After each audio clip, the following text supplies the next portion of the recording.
Yo, we back again. You know we never slacking off. Judah Ben, yo. Ladies and gents, get prepared for another greater event. If you never linked, then make an attempt. On Fridays, there's really no other way to be spent. Tune in, hit the link, and leave likes and comments. Welcome to TD Sports Talk. Here we bring sports and entertainment weekly. They break it down deeply. Come peep me as I spit, leave most confused. Pay attention while I introduce the host and crew. Starting off, we got Tommy the host. He plugged in, his predictions transparent like a ghost. Yo, I think that he been doing this the most. He first joined in March 2013. His resume was first seen. Then we got the co-host, Mr. Socrates. His analogy surgical like a doctor squeeze. The live show was nasty like a dirty beer. Tommy and Sock, they've been friends for over 30 years. Peep me, we got the final host, D-Free from out of DC. You need to wake up, you sleepy. If you checking out the live, then you feel the vibes. Like the video, subscribe, get notified. Take a picture, cause this moment should be polarized. Tommy's legacy and resume is notarized. Whether it's Friday or Saturday, he going live. Click the bell when I promise you'll get notified. Yeah.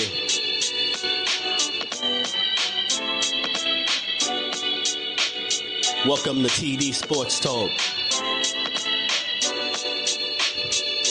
Friday and Saturday. Tune in. They're going live late.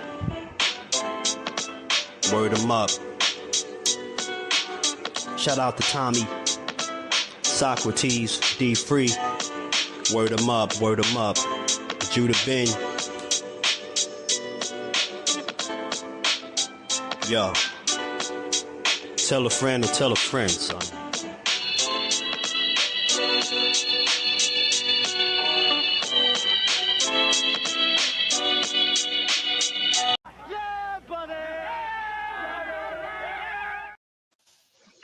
What's good, man? Danny Garcia farewell to Brooklyn. Laila Ali got something to say about Claressa Shields, NFL picks and more. We'll be right with you. Just give me one more minute, and Friday Night Sports Talk will be back. Yeah, buddy!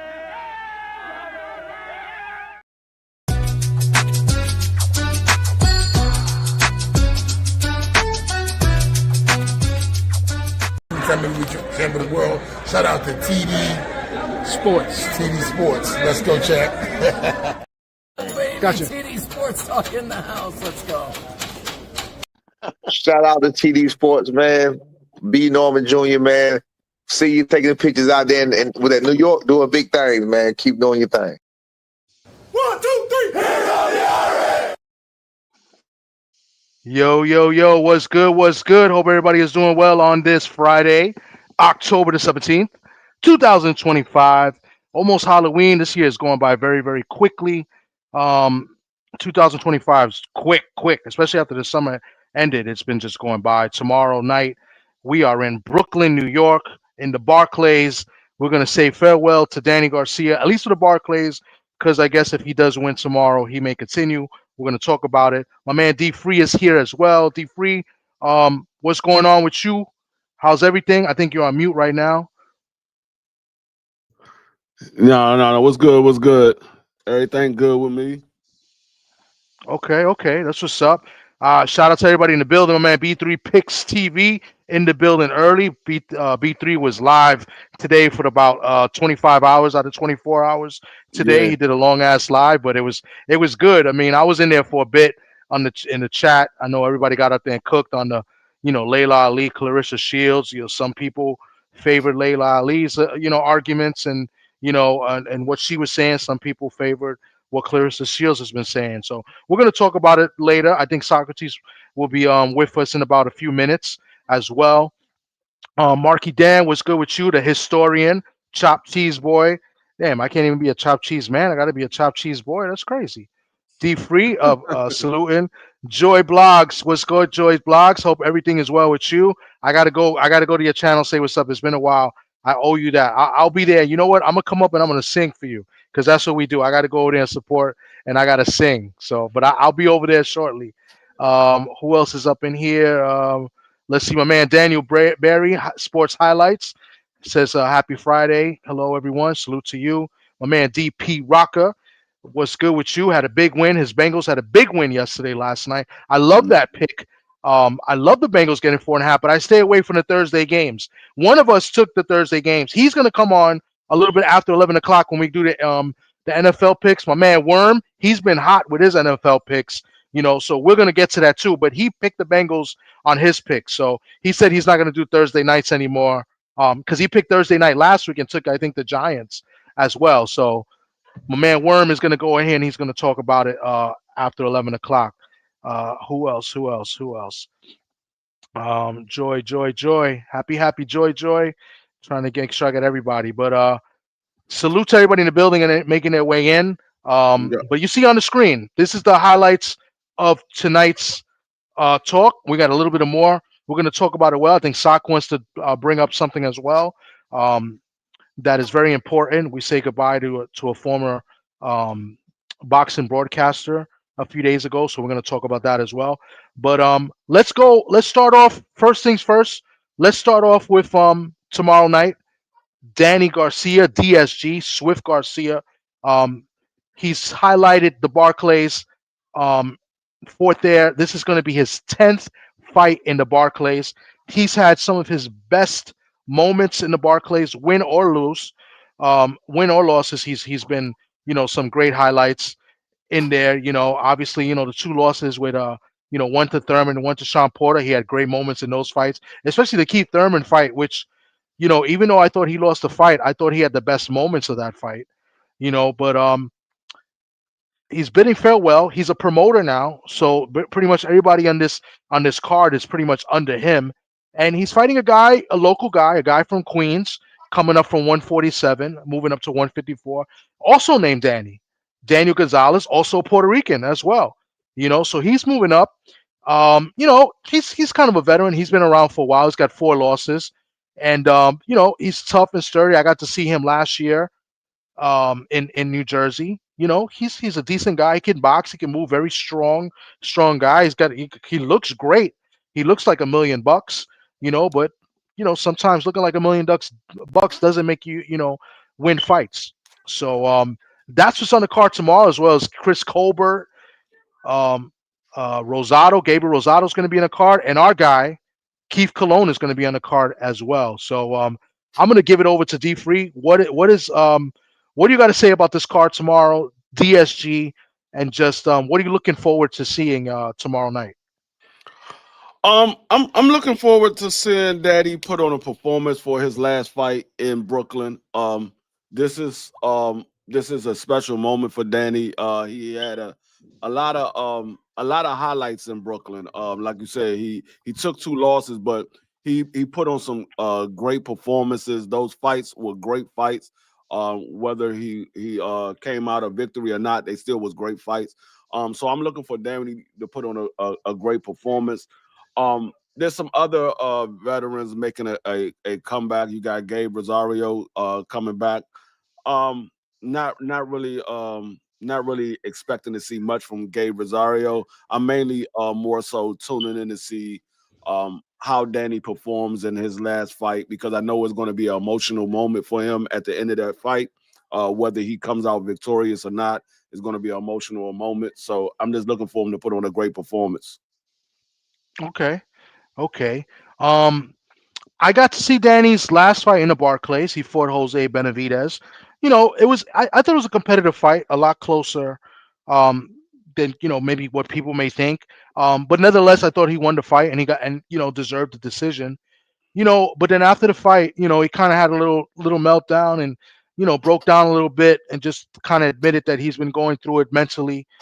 Danny has done well. He's got a great career. Hall of Fame is up for question, in my opinion. I don't know if he's a Hall of Famer, but as far as making money and keeping all of his money and keeping his wits, I mean, Danny Garcia has done great with that. I believe he still has mostly all his money. He's invested well. He's got his promotion going. What is it? Swift Promotions. And Danny Garcia. I think this is what a lot of fighters should strive to be, like Danny Garcia, to have the career that he did. At 140, he was the man. Never, I don't believe he never got a loss at 140. Before moving up to 147. And he fought Robert Guerrero and got that title at 147. So 2 division world champ. So that's why Hall of Fame. You know, selling selling out seats in arenas. You know what I'm saying? Big upsets. He gave a couple of guys their first losses. The big fight was Zab Judah in Brooklyn. You know, the other fight, the 2 big fights that are key for me when you think of Danny Garcia. One, Amir Khan. Amir Khan was the big favorite in that fight. There was a lot of trash talking going on. His father, I think his father kind of got under the skin of Amir Khan in that fight, talking about a Pakistani would never beat a Puerto Rican, would never lose to a Pakistani, something like that. Very controversial. His father's always been controversial, right?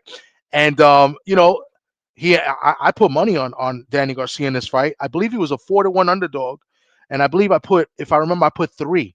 So you guys do the math, and he got a big knockout. I want to credit Stephen Breadman for breaking down this fight. I watched the video when he broke down this fight. He actually picked Amir Khan to win, but it was the way he described what was going to happen in the fight. He basically, everything that happened in the fight, where Amir Khan was going to come on strong, which he did early, outbox him, land on him, but eventually the left hook would get to him and drop him at least once. Well, the only difference is that Danny, once he hit him with the left hook and he hurt him, it was over. He never really got his legs, and Danny Garcia pretty much stopped him after that. So that Breadman is kind of what kind of influenced me to bet on Danny in this fight. And then the second fight for me was Matisse. Matisse was known as the killer. He was undefeated guy. He was a big favorite. Everybody had him going in and going to stop Danny Garcia. And Danny Garcia came in there and, he put a beat into Matisse. And I was shocked. That to me, I think the Matisse fight is the most impressive win on Danny's resume, in my opinion. Because he took his O, and Matisse was the killer. He was the guy. He was a guy nobody wanted to fight. He was the boogeyman at that point. So for me, Danny Garcia, those are the 2 biggest fights for me. And then, a little bit of the Keith Thurman, even though he lost, because I thought if there was like 1 or 2 more rounds, he might have got Keith Thurman out of there, because I thought he hurt Keith Thurman late in that fight. I thought Keith Thurman was tiring down also. I think he got hurt in that fight. I think Keith Thurman's elbow, if I'm not mistaken, got either broke or sprained or something. He had to do surgery on that elbow after the fight. I could be wrong. Somebody could fact check me on that, but I believe he was hurt after that. So those 3 fights for me stick out for Danny Garcia. Yeah. I mean, like you said, the Matisse and Amir Khan, those were 2 fights that Danny was the underdog in that fight, and he came out victorious. And a lot of people thought Danny didn't have a chance in the Amir Khan fight or the Matisse fight, especially the Matisse fight. Like you said, everybody looked at Matisse similar to the way they look at Matias. They looked at Matisse similar to the way they look at Matias. It just Matisse, I think Matisse had a little more boxing ability than Matisse, but they looked at Matisse as a killer at 140, and he was stopping everybody and beating up everybody. So they thought Danny Garcia was going to be another victim, and Danny Garcia showed that he was on a different level that night. Yeah. Yes, indeed. You know what I'm saying? So I'm gonna just mention some fighters on here on his resume, guys that he beat, and then a couple guys he's lost. Now that I'm looking at it again, at first I'm like, I don't know if he makes Hall of Fame. Now I'm kind of thinking that I think he does. So he's got a win against Zab Judah. That was a big fight. It was a good, entertaining fight as well. I believe he got cut. Zab Judah stunned him late in that fight, even though he dropped Zab Judah in that fight. We already mentioned Matisse. He beat Eric Morales twice. He beat Lamont Peterson, who I think Lamont Peterson is an excellent fighter, very underrated fighter. And Lamont Peterson. He beat Paulie Malignaggi. That's another former champion. He got a win against another former champion, multi-divisional champion in Robert Guerrero. Right now, he's got a loss. He's got a split decision loss to Keith Thurman. Right, and he beat Brandon Rios. He stopped Brandon Rios. He lost to Sean Porter in a close competitive fight. And and he got the loss against Errol Spence. So he lost to Lara last fight. Moved up in weight. I think Lara was just too much for him, and especially with him being out of the ring for so long. But if all those names I just mentioned, and Amir Khan is another one. Nate Campbell, Kendall Hall. You know what? I gotta change that tune. I think he is a Hall of Fame. I think he makes the Hall of Fame. Exactly. I think I talked when myself you into it. when you start looking at the resume, you say, okay, yeah, he was a 2-division champion, and then you're like, I don't know. But then when you start to look at his resume, because a lot of people look at the accomplishment, yeah, the accomplishment helps, but when you talk about a Hall of Fame, when you talk about what was they good at, and then you look at their resume, did they fight competition? And when you look at Danny's resume, he got a lot of great fighters on his resume. Whether you believe that those guys were the top of the division is that's your opinion.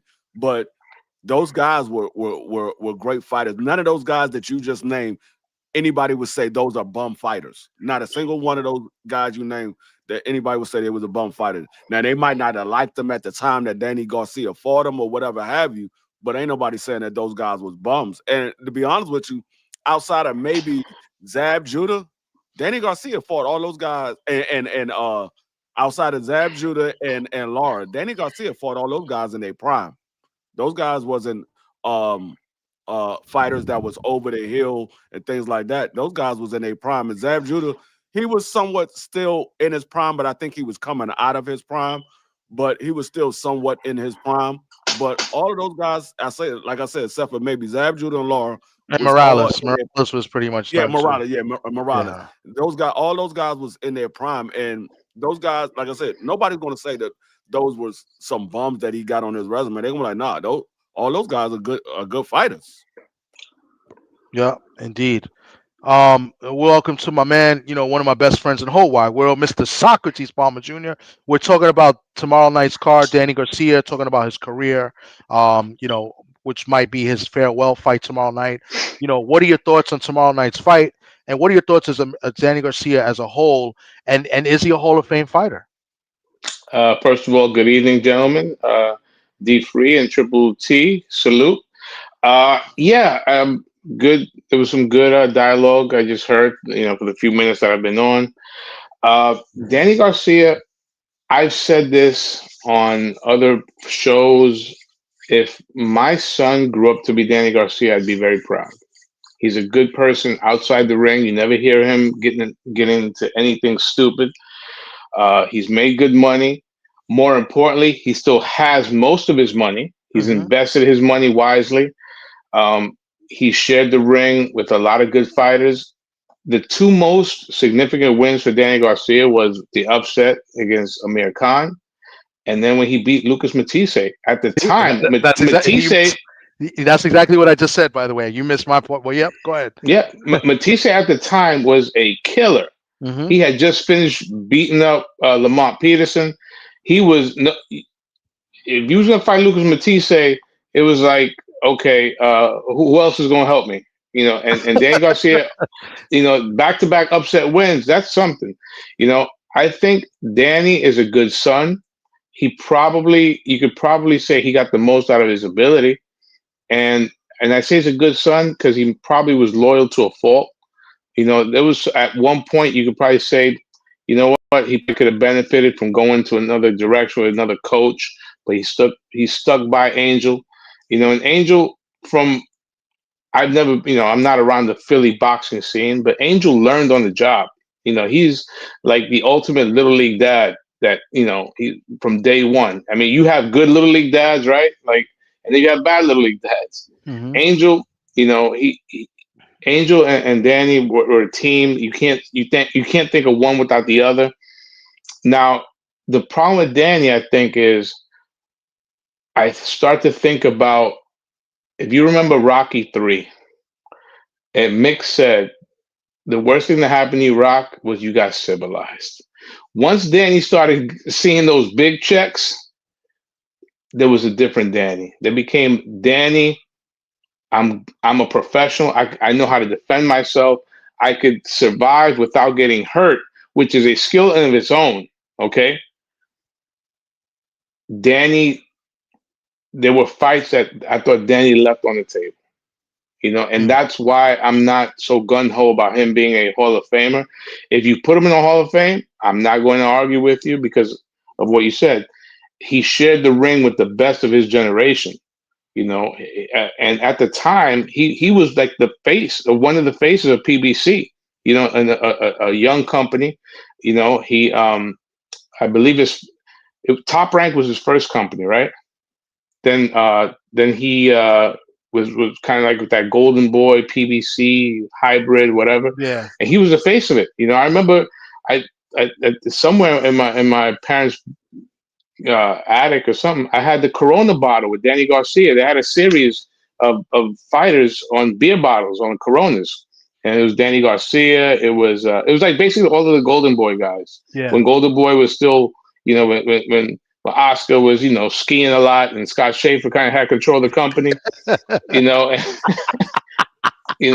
So it was Danny. It was what's my man's name?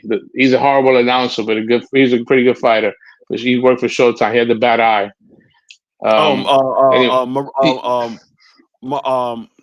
God. Yes, him. Abner Mares. Yeah, Abner Mares. Canelo was on them. And Danny had a good run. Like you said, he beat. He beats Zab Judah, Paulie, both guys a little over the hill. The Eric Morales fight. But if you remember, Eric Morales gave Marcus Maidana hell about a year earlier, So, I've always liked Danny Garcia, but there were some fights I'm like, man, Danny just did enough to lose. You know what the knock is on a lot of people that have on Danny Garcia?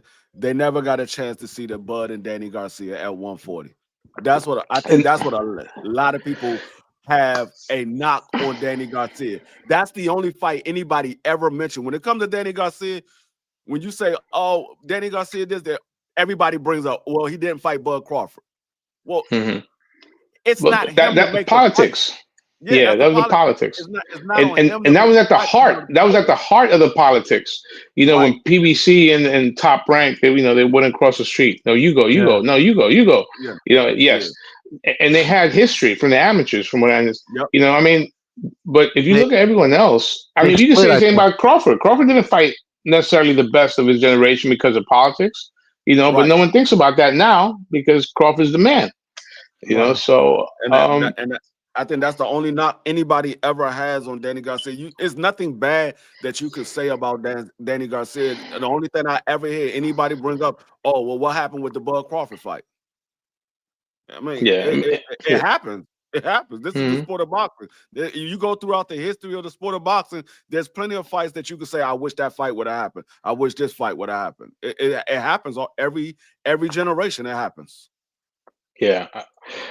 The Amir Khan fight was big because I thought at the time Amir Khan, as far as like people that I've seen in person, like that I was literally like 10 to 20 feet away from the ring, Amir Khan was the most impressive fight I've ever seen. And when Danny Garcia was able to knock him out, it's like, wow, and it was like, I believe that was on HBO. It might have, I think Danny had only fought on HBO like maybe twice, and that was a huge. Yeah, I think it was. I think it was. It was HBO.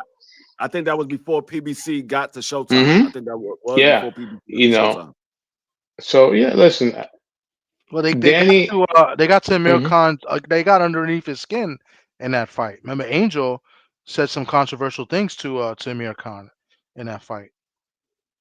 Remember, he was talking about they'll never lose to a Pakistani, or a Pakistani can never, never whip anybody's ass or something like that. It was something vaguely. I mean, if you said it, I wouldn't be shocked. I mean, that's that was Angel shtick, Angel Garcia. Yeah. And shout out to Angel for Danny's mom is still a baddie. She's still a baddie. I mean, shout out to Crazy Angel. And that's part of the game of boxing. I mean, Muhammad Ali was famous for that, getting under his opponent's skin, beating them before they get in the ring. That he was famous for that. So it's a part of boxing. So, I mean, you let them get under your skin and you go in there and fight off emotions instead of fighting off of skills. That's what happens. You end up getting knocked out. Yeah. You know, Danny's a credit to the sport. He's a credit to to his family, to Philadelphia. Although I never really, I don't. It's funny that if this is his farewell fight, it's funny that the fight's not in Philadelphia. So that's what makes me doubt. I mean, I don't want to get too ahead, but if Danny wins tomorrow, to me, the natural fight that should be made, it makes the most sense. I don't know if anyone's talked about it, is Danny Garcia, Xander Zayas in the Garden for that Puerto Rican parade show that they always do. That is the natural fight to be made, and it's either a win or a passing of the torch. Yeah, I would love to see that fight. I don't think. Yeah, I don't because think you're not me, Tom. Yeah. Give me the pencil. Let me book it. I don't think that this is Danny Garcia's farewell fight. I think it's farewell to Brooklyn. I think he might fight again. I think this might be his start of his farewell tour. He might have a couple fights and have a farewell tour. But doesn't that make sense? Him and Xander Zayas? It does. It does. Think about if he wins, right? I mean, and the reason he's doing this in Brooklyn because he wants to make it double digits. This is his 10th fight in Brooklyn. So, it's kind of, what do you call that? What's the word I'm looking for? I don't know. Closure? Not epic, but I guess closure. Kind of like, this is a tribute to Brooklyn. Yeah, it's a tribute to Brooklyn, a tribute to his career. 10 times a lot. I think that's the most anybody has been there. I think he's featured, been main event there. I don't know how many times out of the 10 times he was the main event. I got to look up at that. I got to look up the numbers for that. But yeah, I think it's that. But honestly, now that you bring that up, that sounds good, Sock. But I don't think he wins tomorrow night. I think he's catching it out. I think he's getting a loss tomorrow. I'm picking Gonzalez to win by decision tomorrow. He's been out, too long. Mm-hmm. I know it's been a year. He went up in weight. Now he's coming down in weight. This kid is motivated. I mean, he's not really a kid. He's in his 30s. Gonzalez. This is his big spot. I'm glad you picked Gonzalez because now I can one up you in tomorrow because I in the fight pool. By the way, the fight pool.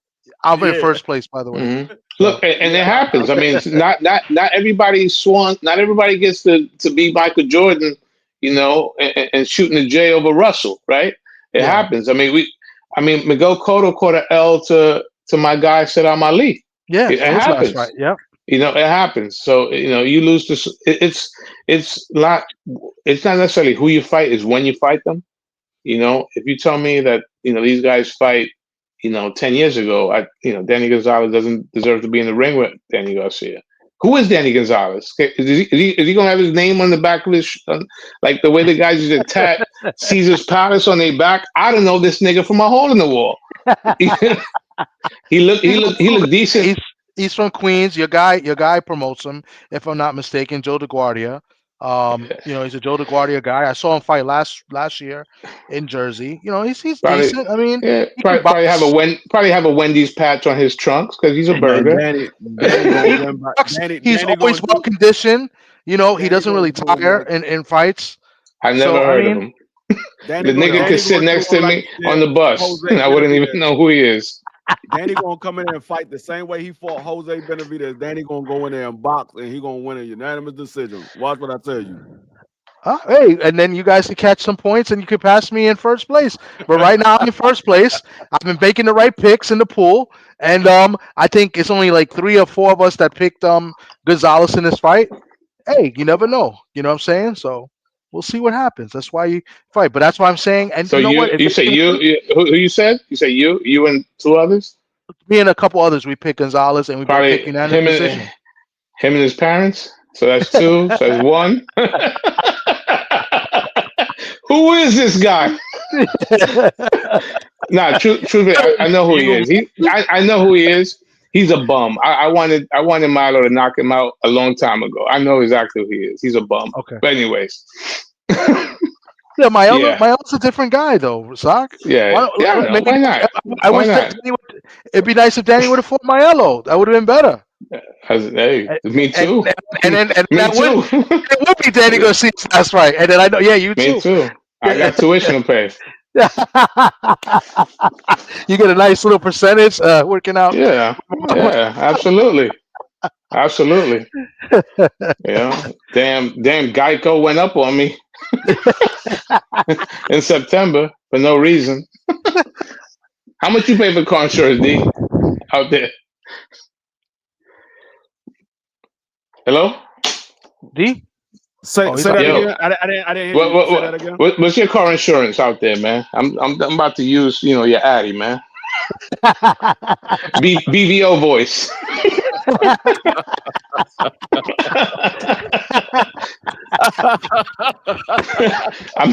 I wouldn't even call BVOs. I don't think there's that many cars in Ohio.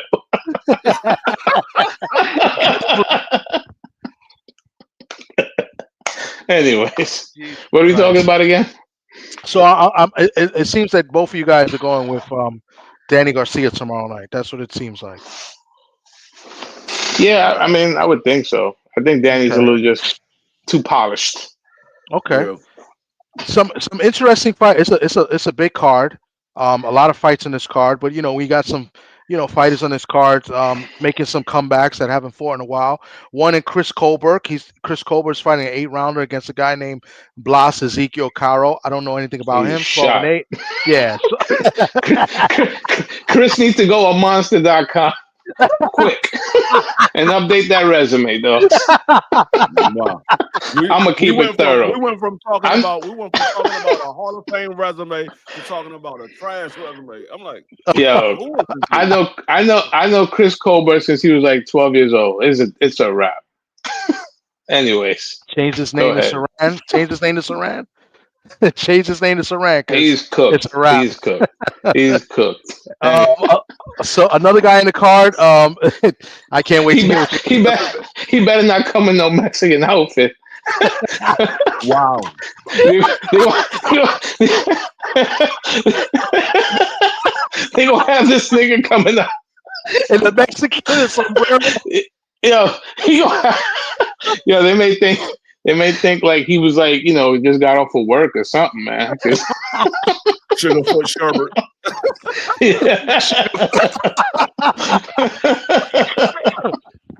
Oh man, BBO's gonna be there in the house tomorrow. He'll be there as well tomorrow night. Another guy in the card. I'm sure you're gonna have some nice things to say about this too. Soccer's on the roll today.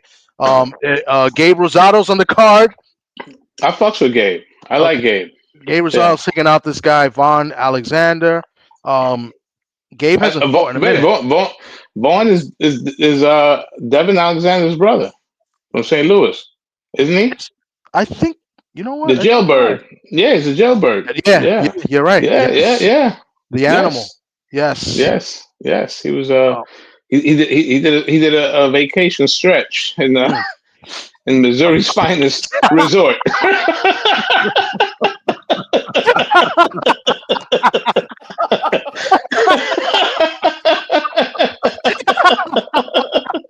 Yo, Sock, you ain't shit. Jesus. Another guy, man. I can't, man. This guy, yo, you ain't, man. He got vacation. What's that shit that be popping up on everybody's feed? Jet 2? What kind of bird doesn't fly? I'll put you over what? A jailbird. Yo, you guys ain't shit. Shout out to my man Thomas Hill in the building. Salute Thomas Hill. Thomas Hill. Oh, man. Fuck Duke. Fuck Duke. Thomas Hill. Is that Thomas Hill or the wrong Thomas Hill? It's not that guy for not that Thomas Hill? Okay. No, Federico was good. Federico in the building. Did a stretch in the Ozark. BBO gonna say BBO stupid. Yo, you got. Oh my God! Who else is in here? Let's see. He said, "My mom told me that a long time ago." Oh man! All right, let me go through this card real quick. I'll name two more fighters. One guy that I really like in this card. He hasn't fought in a while because I think he was injured. My man, Rashad Mati. You guys may not know him well. He's a Albanian. decent. He's Albanian. I think he's from Brooklyn. He's fighting Jose Angulo. He has the best ring entrances out right now. He always mixes it up. He comes out to usually a WWE superstar each event. So look out for him, Rashad Mahdi. I know you know him, Sock. What is fight being shown at? What platform is it being shown on? Is it on Amazon Prime? No, millionaire.com, that millionaire app, that millionaire something app. Okay. It's an app now. It's like, I think it's like Millionaire. They do content and stuff. They promote content creators and stuff like that. We just set up a meeting. Let's set up a meeting, Tom. We should. I think Skywalker. You know, shout out to Skywalker. He told me about them a while ago too. I just never got a chance to look into them, but I believe it's on that app and that app only. Or if you got an IPTV, I'm sure it'll be on there as well. So I'll be in the building. And another guy in the fight on the card that I'll mention, there's a lot of fights, is our guy Keith Colon. Keith Colon is going to have a 6-rounder against this guy David Calabro, an undefeated 5-0 guy. So you know, he's fighting somebody that's undefeated. That's you know, I don't know much about him, obviously, you know, but this is a fight that obviously Keith Colon should win. But you know, you got to get in the ring and handle your business. So other than that, not too many fighters on the card that I know of. Quincy Williams, Dominic Crowder. I know I've seen him before. He's decent, but he's like 31, 32 years old. You know, so yeah. So the card is stacked with guys that, you know, mostly local guys. You know what I'm saying? So, but we'll be in the building tomorrow night. Moving along. The next topic of the day, unless Sock, you want to bring up something. You want me to bring that up, or wait to this topic first? You're the QB, brother. All right, so don't worry about it. So the next topic, the next hot topic, which is this right here. Yesterday, Laila Ali dropped a video that I thought was pretty good. I think, you know, she did it with class, and you know, and she put out some receipts about Claressa Shields. You know, they've been kind of back and forth for a while now, and you know, Claressa Shields, in my opinion, is sometimes a little bit of a hater. And you know, she dropped a video and, you know, showing how she did nothing but support Claressa, and Claressa looked for her for support, and then all of a sudden Claressa kind of shitted on her. I don't know, Sock, if you've seen it. I know D Free has. What's your opinion on this? And you know, what do you feel about, you know, Laila Ali doing this and teasing us, because she says that was part 1. She's supposed to drop a part 2 of this. And, you know, then she's going to let us know if she's going to actually take the fight for $15 million to fight Claressa. So she's kind of, you know, teasing us a little bit if she's going to take the fight or not. And supposedly the second part of the video, she's supposed to get at Ann Wolf a little bit too as well, because I believe she's yeah, supposedly. It. Yeah. So I mean, which is because Claressa kind of brought it up. So is Ann getting SSI? That's the only reason she calling her out now? Not about fighting her, but just bringing her up. Yeah. She's basically going to bring up the fact that she did not duck Ann Wolf, because it's, you know, she's saying it's a narrative that she ducked Ann Wolf. That's basically she wants to. Okay. She says she's going to prove. So yeah, right. Yeah, okay. Before I get to D Free, who actually seen the video, did you see the video that Laila Ali dropped yesterday? No, I didn't. No. I have not. Okay. But I have been following the T. Okay. So let D Free go ahead and he can lead off with this, because I know he's seen it, and we already discussed it a little bit earlier today. Yeah. No, I mean, when you look at the video, sorry, pause. Okay. Really, Mr. Shelton? Really? That was that necessary? Unbelievable, man. Salute to my man Drew Titan in the building. My man Opulil D, salute. And really, go ahead, man. I know Sock loves that because he hates the Yankees, but come on, man, that was unnecessary. Go ahead, D3. I'm sorry. No, but I mean, when you look at the video that she put out, I mean, she came with all of the receipts. And you gotta look at it at a different perspective now, because I mean, she was the first one that actually put Claressa on the map. She gave her first interview. She was congratulating this young lady and everything she did. She talked about her on her talk show. She like I said, she interviewed her. She was giving her pointers. She always sat down and they looked at each other as sister. Laila was the big sister, and Claressa was the little sister. And when it came about, they asked her. All of this stuff started from what the interview that Laila did on the Breakfast Club, and Laila had just gave Claressa all of the props. She was like, they got a two-time Olympic gold medal right now that's fighting in the sport. She's a two-time undisputed champion. She's doing her thing, and they followed up after she said that, was like, would you ever come back to the sport of boxing? And Laila simply said, there's nobody in the sport of boxing that's there for me to come back for. And Claressa took that as a stab at her, when she was like, why would you take that as a jab at you? She just gave you your props, and y'all supposed to be big sister, little sister. Why would she want to come back and fight you of all people? She's looking at everybody else in the sport. She's not coming back to beat you, because y'all got a relationship. And I just looked at it as, I think at times Claressa thinks everything is always about her, and she don't realize that there's other people in the sport of boxing besides her. And so, like I said, it makes you look at the situation a little bit different, because Laila was showing receipts after receipts after receipts on everything, how Claressa switched up what she said originally to what she said later when it came to the whole sparring. Laila said she asked her, do she want to spar? And the girl was like, Claressa was like, no, I'm not going to spar you. She's like, okay, I just wanted to check and see where she was at. And then Claressa followed up and said, yeah, I didn't want to spar her, because if I want to do something, I want to do it for real. Why would I want to spar? That's practice. I want to do it for real. But then she showed a couple of years later where Claressa changed that and said Laila was the one that denied the sparring, not her. I'm like, wow, she got all of these receipts showing you changing up your story. It's starting to look like you was the one that was bringing Laila into the picture, because everybody was giving Laila as quote unquote the greatest women fighter of all times. And the one thing that I took from that I don't think a lot of people paid attention to it. One of the things that Claressa said was her father told Claressa that Laila Ali was the greatest women fighter that he's ever seen. And I think that might have did something to Claressa and say, you know what? In order for me to show my father I'm the best woman fighter, I got to beat the person that he believes is the best woman fighter he's ever seen. And so that's how I looked at the whole situation. Yeah. Hey,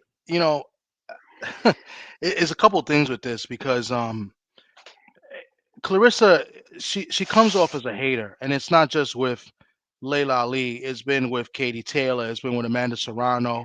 It's been with Alicia Baumgartner, and I think a lot of the stuff that, or the so-called hate that Claressa does on these women fighters, because let's put it, I don't know if you guys know this. I mean, Sock, I know you don't follow women's boxing as much as maybe me and D Free do, but no. But Claressa does support a lot of women fighters. She shows up to a lot of events and supports the women fighters. She was there last October for Sharetta Metcalf's fight, right? And that was a very low level event, right? It wasn't a big time event. It was only like 4 fights in the card.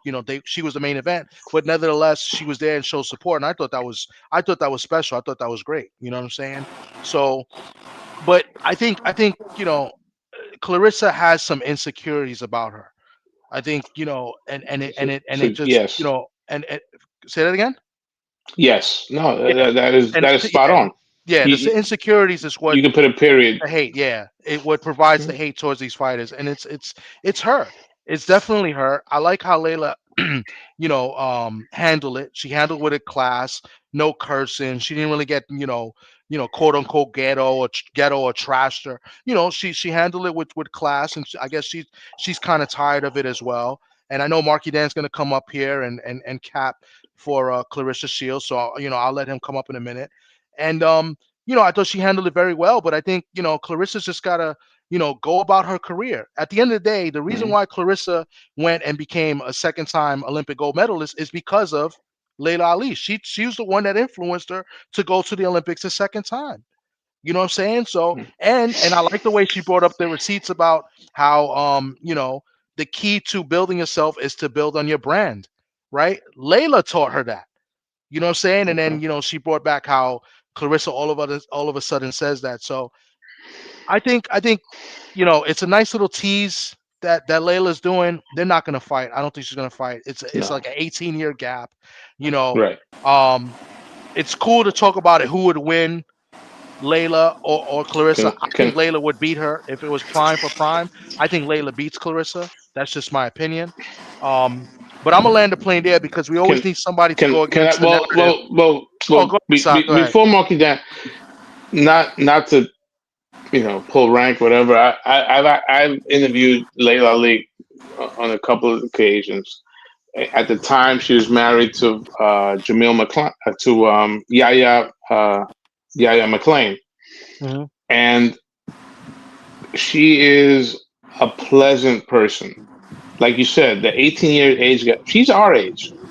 Yeah. Okay. She's yeah. So no one is sitting at home saying, "I want to see her fight Claressa Shields, a woman in her prime." That's number one. Number two, I always enjoyed my time with Laila Ali. But let's face it, Laila Ali was a person that was born on third base and capitalized on the name. And her biggest win was against a lawyer, right? Against Joe Frazier's daughter, right? Who was a novice boxer at best. And then, a fat, Christy Martin. That's it.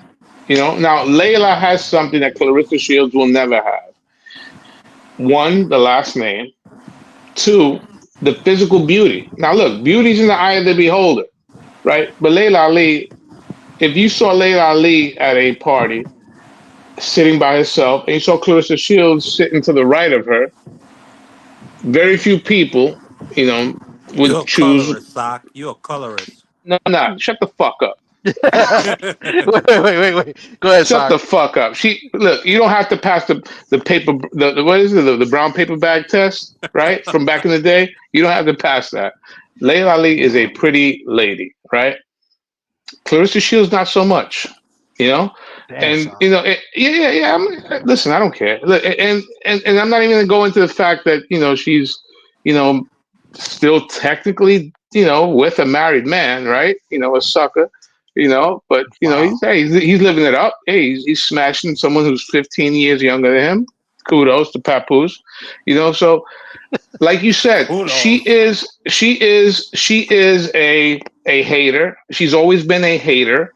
The fact that Katie Taylor and Amanda Serrano have basically dominated the media and the attention of women's boxing, it burns her. It burns her. It really does. Now, as far as substance versus sizzle versus steak, Claressa Shields' career as a professional, you can't compare with a Laila Ali. You can't. Now, Laila Ali is a brand. Like I said, she's a beautiful woman. She's had talk shows and all that. The fact that she did not fight the best woman fighter in her generation, Ann Wolf, listen, she could say all the shit she wants now. She wanted no part of Ann Wolf. Okay, I don't think she would have let her husband at the time fight Ann Wolf. All right. Wow. Okay. And I know that first fucking hand. Okay. And Laila sparred. She used to train with Corey Spinks, so she was around real fighters. But Ann Wolf was a different dude. a different person. Jesus Christ. All right. You're gonna get me canned here. What's wrong with you? No, hey, I got you, Tom. I know. Claressa Shields is a hater. And the fact that a big reason she's a hater, there's no one for her to really fight. Who's there? Who's out there? Remy Ma? like who's she fighting? So she has to create these fake beefs, So, that's about it, man. Unless she does, wasn't she beefing with Alicia Baumgartner the other day? Yeah, and that was the reason why she's in the thumbnail. Yeah, the reason I put her in the thumbnail was because Claressa said she would go down to fight the small girls. That's what she said. She said the little girls, small girls, something to that effect. She would go down to 147. If she chop And off 10 pounds of weave, how much does she get oh down my, to? come on, Sock. Hey, I'm just asking. But let me finish. And Alicia then said, "Okay, fine, let's do it. I'll go to 147 and do it." And then Claressa changed the tune and said, "Come up to 154, 160." I'm not sure which one she said, but she changed the tune. And What then kind of cycle? What kind of what? cycle would Alicia be on? Huh? I don't know. I don't know, Sock. What I'm I'm just saying asking. is she lied basically. She said she wanted to make the fight. Then when she got called out on it, she didn't want to make the fight. She made excuses. And then last year in a video Man, that's that a I bunch of took, bullshit. Tommy. hold up. In the video I took, Claressa lied again and said she would go down to 147 to fight Katie Taylor and fight Amanda Serrano and Alicia Baumgartner. So she has gone back and forth. And I had the video and I played the video here just in case for you, Marky Dan. But Marky Dan, you're up. Let me know what you feel on this. Well, firstly, let me just say this. I have now had the opportunity to watch that Laila Ali video in its entirety. I am completely turned on Claressa Shields. She looks crazy as hell. I mean, Laila Ali, I can't do nothing but really just take a L. But I've been really talking a lot of crap for Claressa this past 2 weeks, bro. She looks crazy. Like just that just alone, that sparring segment of the video where where Laila literally shows her giving one response saying, what she say? I can't even remember, but she was like in her dining room. Then 2 years later, she's on a podcast saying something completely different about how all the coach just sent her my way, and then she saw what it really was when I really wanted to work, and then she didn't really want to spar me after. Like, oh man, that was just hard to watch. And then it's like earlier how it really started. I can't blame Laila Ali for saying that I would knock her out. I really can't blame her for saying that because Sway played well, first off, Laila came in when Sway in the morning brought up Claressa. Laila Ali just had nothing but absolute props for her. She gave her nothing but love. And then Claressa, I mean, Sway plays the tape of Claressa just saying, "Oh, Laila Ali didn't fight nobody," and she said, "Oh, there's nobody worthy of worth fighting anymore," and da da da da. Just talking, just stupid. So at this point, I can't lie. Claressa looks goofy as hell. It looks to me like she is trying to like just like fight a ghost, or not even fight a ghost. She's just trying to drag a. I just gotta call it what it is. She's trying to drag an old person out of retirement, She's and trying to build her. She's trying to build a name. She's clout chasing. Right? Yes. no, yeah. I gotta say Basically, she's because and the close. reason why I got to use the word cloud chase because this is the word that Marky Dan used earlier this morning to say that Layla was cloud chasing Claressa. So Marky Dan has done a total 180. I will And say this. I will say this. Layla is still clout chasing though because she's teasing us. She talking about she's putting in the effort to make these videos, and then she's talking about, oh, you gotta wait until part 2 to see if I'm a really fighter. If she don't Le- fight her, to me that's clout chasing. I'll Layla just needs end to it go to right there. PTA meetings, man, and just chill the fuck out. Layla ain't doing that for Claressa. She doing that for her fans to tune in to get more views. She ain't doing that for By the she's way, Claressa. her YouTube by channel. the way, Her by YouTube the way, channel probably got monetized already because of that.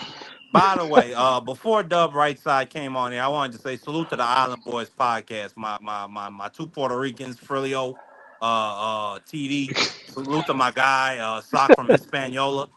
He's from Salute. Dominican Republic. That's another island. Hispaniola, exactly. Salute, Sacco. Yes. You got me scared. You said the Island Boys. That's them two faggots that be. Nah. You fags. I was It's the same, about bro. to It's say, the same.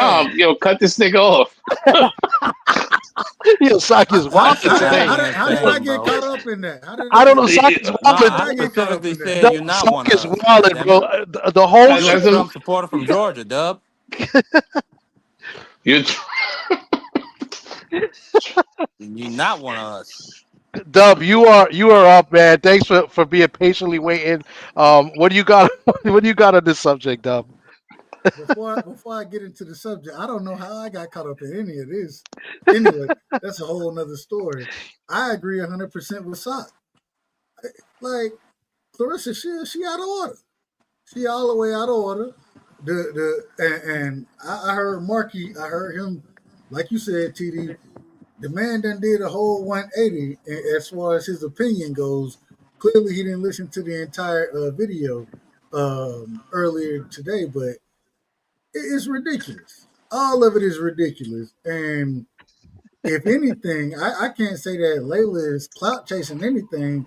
I think she's doing fine for herself. It seemed like Claressa Shields is the clout chaser in this situation.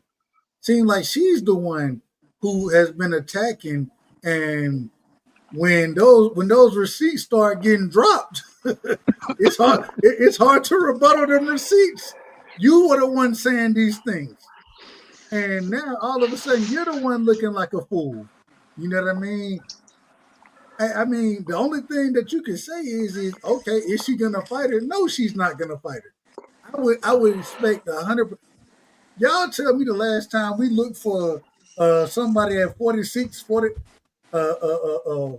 plus years old, let me put it that way, to fight a 30-year-old. Y'all tell me the last time we looked for that. We never looked for that. Never. Matter of fact, what we would say is now Father Time is undefeated, and hey, you done got up in age, man, live your life. You doing well for yourself. Keep doing what you doing. We're not looking for that fight. And I mean, knockout, whatever. I would, if that fight would have happened today, I would pick Claressa Shields to win the fight. I would. But at the same time, my thing is the fight should never happen. No, yeah. It's no reason for it. And so it's a bunch of nonsense. And I think that it shows, if anything, what Laila did, and she did it very classy, in my opinion. In my opinion, it was very classy the way that she put that segment on. Yeah. You want to say she showed the progression of how things truly played out. It was never Laila attacking Claressa.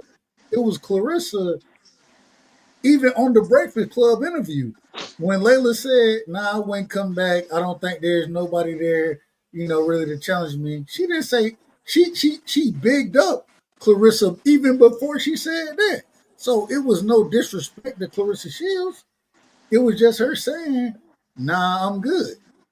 No. And I don't know, like sometimes you gotta have a chip on your shoulder. And I think a lot of fighters got chips on their shoulders, so I'm not mad at that piece of it.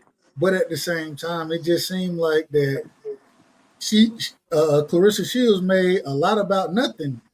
And for you to sit here and say that she was coming at you, no, she wasn't coming at you. You were the same person. And Laila played those receipts.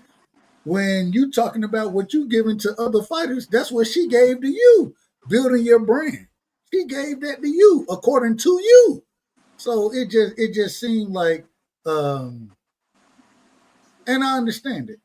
Michael Jordan, he'll go out there and he used to say, "Hey, somebody said this, that, whatever." He'll have that in his mind. They didn't even say it, according to him. But he needed that. He needed that extra motivation to go be the best that he's gonna be.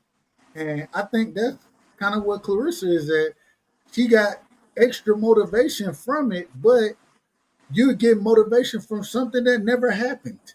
It never happened the way that you're saying that it happened. And so, I mean, it's a lot to be made about nothing.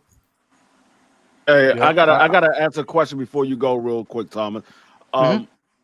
Laila Ali is 47 years old. Come February 3rd, she would have been out of the ring for 19 years. Who on this panel is giving Claressa any shields if she goes, any credit if she goes out there and beat Laila Ali? Who's giving her credit for beating Laila Ali after being out of the ring for 19 years and 47 years old? Not me. Not. Exactly. Claressa Shields. Claressa Shields. It was different. It was different when I thought Laila was just throwing shots just to throw shots. Now it's just It just looks bad. Like, I don't want to see it no more. Listen, Claressa Shields sees Katie Taylor and Amanda Serrano fighting on Netflix, and she's fighting in front of like 5,000 people in Flint. Let's keep it real. I mean, it's just it's unfortunate that she doesn't have a rival. You know, I mean, she beat her two. She look, like I said, if you look at their career, you can't compare them. The two, you know, Laila and Claressa. Claressa blows out the water, you know, but she came at a time when women's boxing, you know, like they're real athletes now. You know, it was kind of a novelty when Laila did it. You know, and no disrespect to the pioneers of before, you know, but right now that like women's fighters are real fighters, you know, although the talent pool is very shallow, you know, compared to the men in boxing, but still there's something to be said about marketability. And Claressa Shields, despite her gold medals, no one cares. Yeah. No one cares. Outside of Flint, no one knows who the fuck Claressa Shields is. Yeah, but I'll tell you one thing though. And actually two things. I'll go one thing. One thing, the talent pool, like you said, you know, it's not compared to the men, but it's a lot better than what it was when Laila was fighting. It's a little bit more. There's a lot more. It's a lot better now. That's what I said. So Yes, that's more fighters, so that's Yes, you know, it's that's better. what I'm saying. You can't compare it. And two, you know, Claressa gets a bad rap, and I think rightfully so, right? Especially in this. But having been around Claressa and seeing what Claressa was maybe 10 years ago to where she is the past few years, Claressa actually is not as bad as people may say. She's not. She comes off as a hater, but she does show support to women's boxing. I mean, even though she called out some men fighters like Keith Thurman and even Jake Paul, she was at the Jake Paul event, the MVP event, when it was an all women's card, and she supported all the women on that card. So, you know, by being there, with her presence, she's a bozo. Didn't she say? Didn't she say she would? Didn't she say she was? I'm sorry. I'm sorry. Didn't she call her Triple G? Like that she would. I don't remember that. No, she yeah, she did. The stupid ass. Yes, she did. But the problem with she drinking that Flint water. But the problem isn't that we don't believe that Claressa is great or anything like that. The problem is the delusion. She's so delusional as far as some of the things that she says. Even saying that you can whoop a Keith Thurman. Man, Keith Thurman to beat the shit out. Respect. Right. Hold on. Let me. You gotta be delusional, goddammit. I remember they said Ronda Rousey could beat men. Now, that was some bullshit, but they said it. They said Marky, that's not my point is that at the end of the day, the things that she's went to the point where she feels that she's so great, and I understand you being delusional to some degree, but you feel that you're so great that for you to prove yourself, you have to call out an individual that ain't been fighting in I think you said 19 years. I thought it was 17. 19, 17, however many years it is. It's 19. It would be 19 years, February 3rd. Her last fight was February 3rd, 2007. Okay, that's crazy. All I'm saying is that you've pushed it to the point that you're calling and for you to say some of the things that you've said and literally lie on this lady's name. And regardless of what you think about, and some people think that she ducked the Ann Wolf fight. I don't think she ducked the Ann Wolf fight. That's a whole nother conversation. But for you to say what you're saying about possibly, well, not even possibly, one of the greatest female boxers of all time, Muhammad Ali, the greatest boxer of all time's daughter, for you to say some of these things, like you done denigrated the sport. And denigrated women's boxing with the nonsense that you're saying. Mm-hmm. I mean, it's just ridiculous. And I think it goes into, yes, you got to feed into your ego as far as boxing goes. When you in that one versus one sport, you have to, you got to be somewhat delusional to be great. But at the same time, for some of the things that she said, and then for Laila to put it out there and put the receipts out there the way that she did, I mean, it's incredible. And man, at some point in time, just say, you know what, you got it. I was wrong, you know what I'm saying, but I still want to fight you. But I got to give you credit.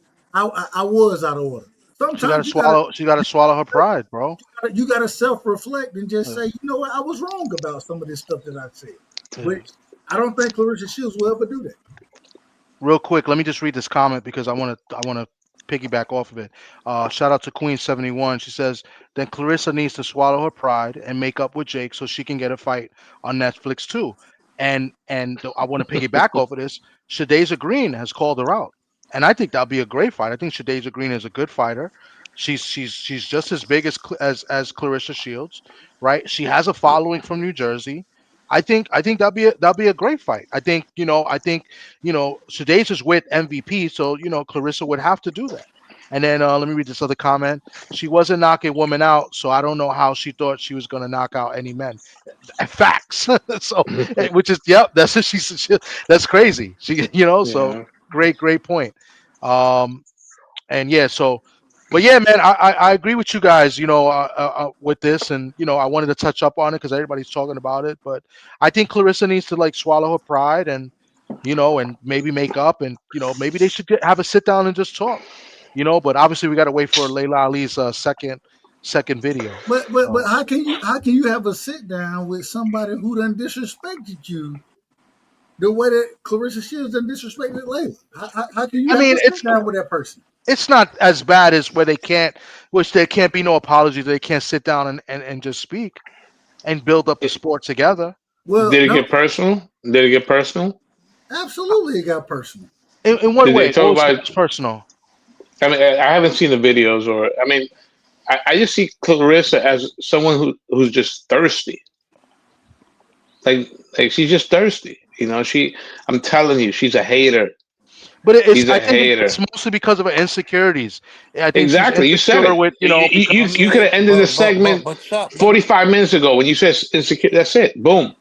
But Chop Cheese Tommy, this is a young black woman from Flint, Michigan, from the Midwest. Who cares? Had a speech impediment to start her life. God damn it. What they got to do with anything? She gonna have some insecure. I'm talking about why she might be insecure. God damn it. But Dub right side, follow the conversation.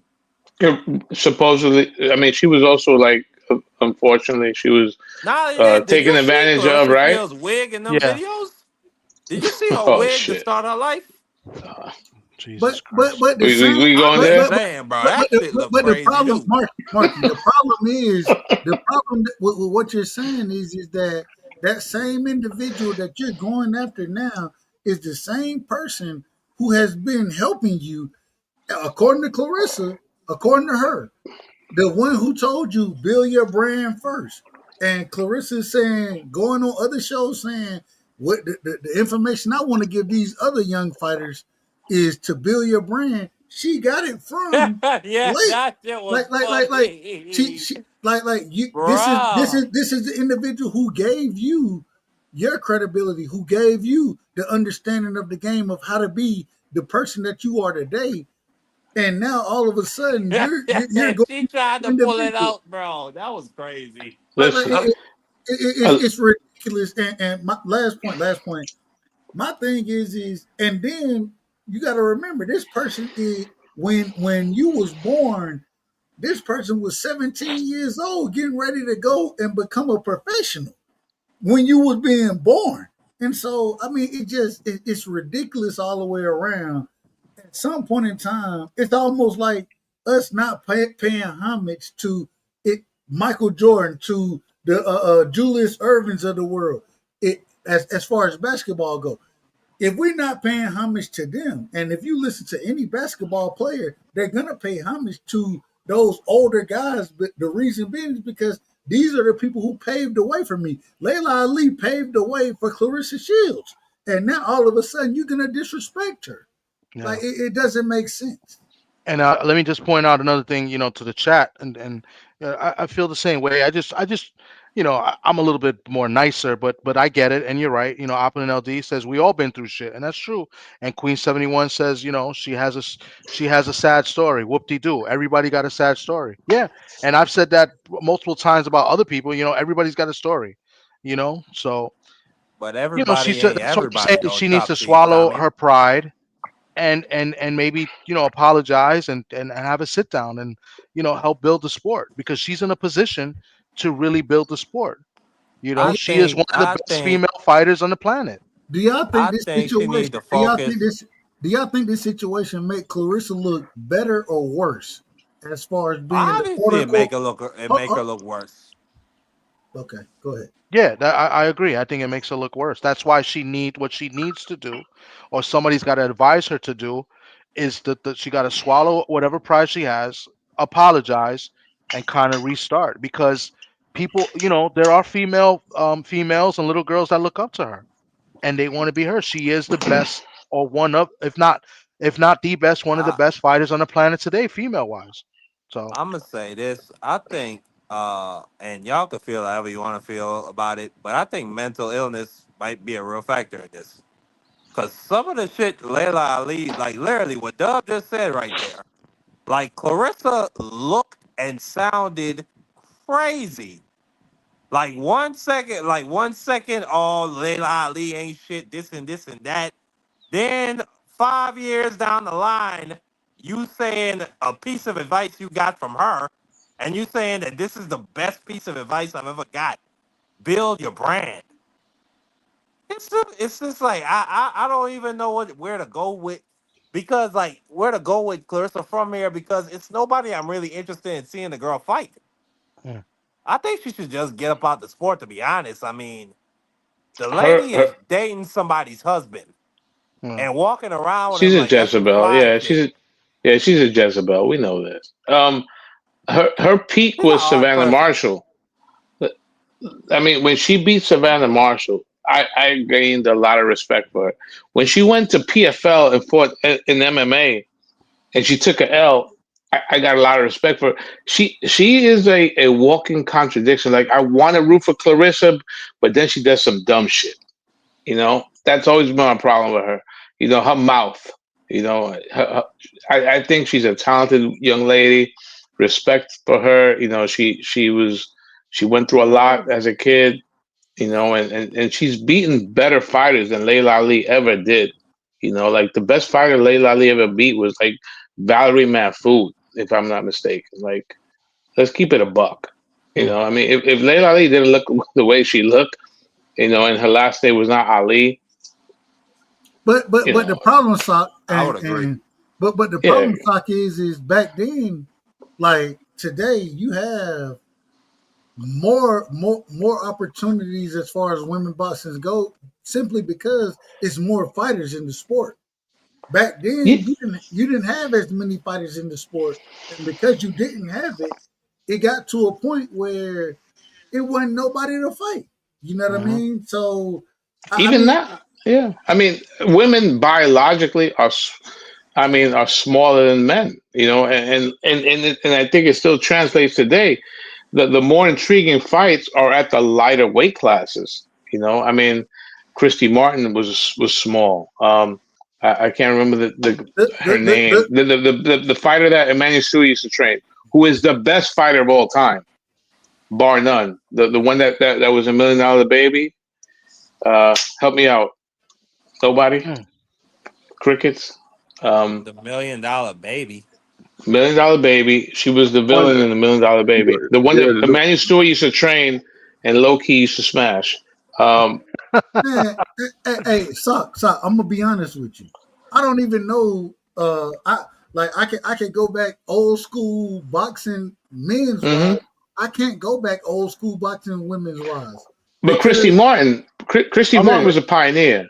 I mean, yeah, I agreed. mean, like back when Laila Ali fighting, there was only three names. It was Laila Ali, Ann Wolf, and Christy Martin. Those were the no, three but biggest. before that, there was someone else. She was from Europe, right? She was Dutch. Yes. Okay, I know what you're talking about now. And Yeah, Manny she's from Stewie, Europe. Yeah. yeah, she was. She had a weird name. She had a weird name. Manny Obviously European. Stewie, Manny Stewie was piping it. Damn. Was it God. Lucia? Lucia Riker. That's Lucia it. Riker. Lucia Riker is the best women's fighter of all time. Hmm. What?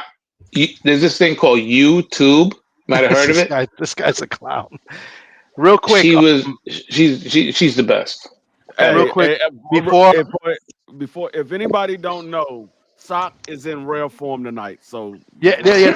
Just about to say that. Before BBO's going to come on and talk about this, and then I want to end the topic because we got to go to our football picks, and then I want to talk, and then Sock is going to mention something before that. But Sock I've been hearing the glass, and I've been hearing him pour the glass.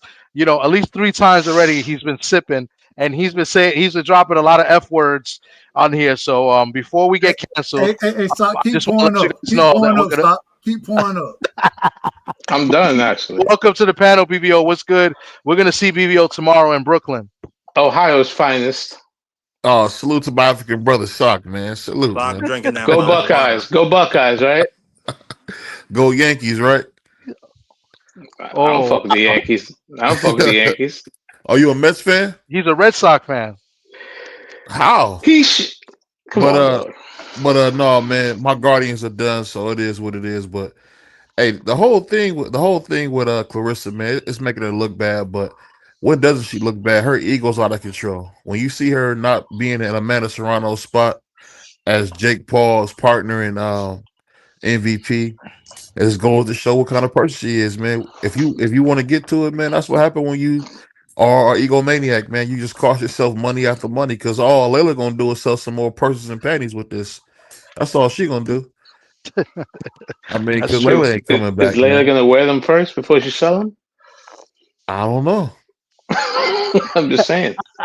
Yo, Sock is out of order today, man. I swear to God. Hey, my man Sock got the ripple, man. Keep pouring up, man. That's all I can say. Let me let's ripple, move on. wow. I'm gonna move on. Dominicans drink Mama Wana. I'm gonna move on. I was born in New York. Yeah. And then we're gonna do Shout out to the Mama Wana, man. Shout out to the Mama Wana. Yo, I'm gonna move off this pocket. I'll move off this topic. We're gonna go to the NFL picks, and then I'll probably cut it out and make it a video, so it'll just be its own thing. But before that, I'm gonna play a video, and Sock is gonna cook on this for a little bit. So here it is. Alex Wallau, boxing broadcasting legend, dies at the age of 80. The news was announced by Wallau's wife, Martha, who attributed his death to the throat cancer he was first diagnosed with in 1987. Wallau, who was ABC's on-air boxing analyst from 1986 until their last broadcast in June 2000, was initially diagnosed with stage 4 cancer in his throat before it was revealed it had spread to his tongue. The diagnosis did not stop his career and, in 1988, he returned to the airwaves 6 months later following numerous surgeries to call the IBF junior lightweight title fight between Rocky Lockridge and Harold Knight in Atlantic City. Wallau, one of 7 children, was born January 11, 1945 in Manhattan. He grew up in Connecticut and graduated from Williams College in Massachusetts, after which he began working as a sports writer and editor, plus a public relations consultant on various political campaigns. Wallau joined ABC in 1976 as a producer and director before taking over the on-air boxing analyst job in a newly constructed, 2-man broadcast setup. Prior to taking over broadcast duties, Wallau had been the executive in charge of selecting, negotiating, and purchasing the fights that aired on ABC Sports. In a 1988 Newsday article, Wallau said of boxing, "I can justify the sport. I don't go to boxing to see blows or to see hurt. I see people in the most basic of dramatic situations trying to deal with the one thing we all try to avoid, pain, and to summon up that one quality one rarely exhibits, courage."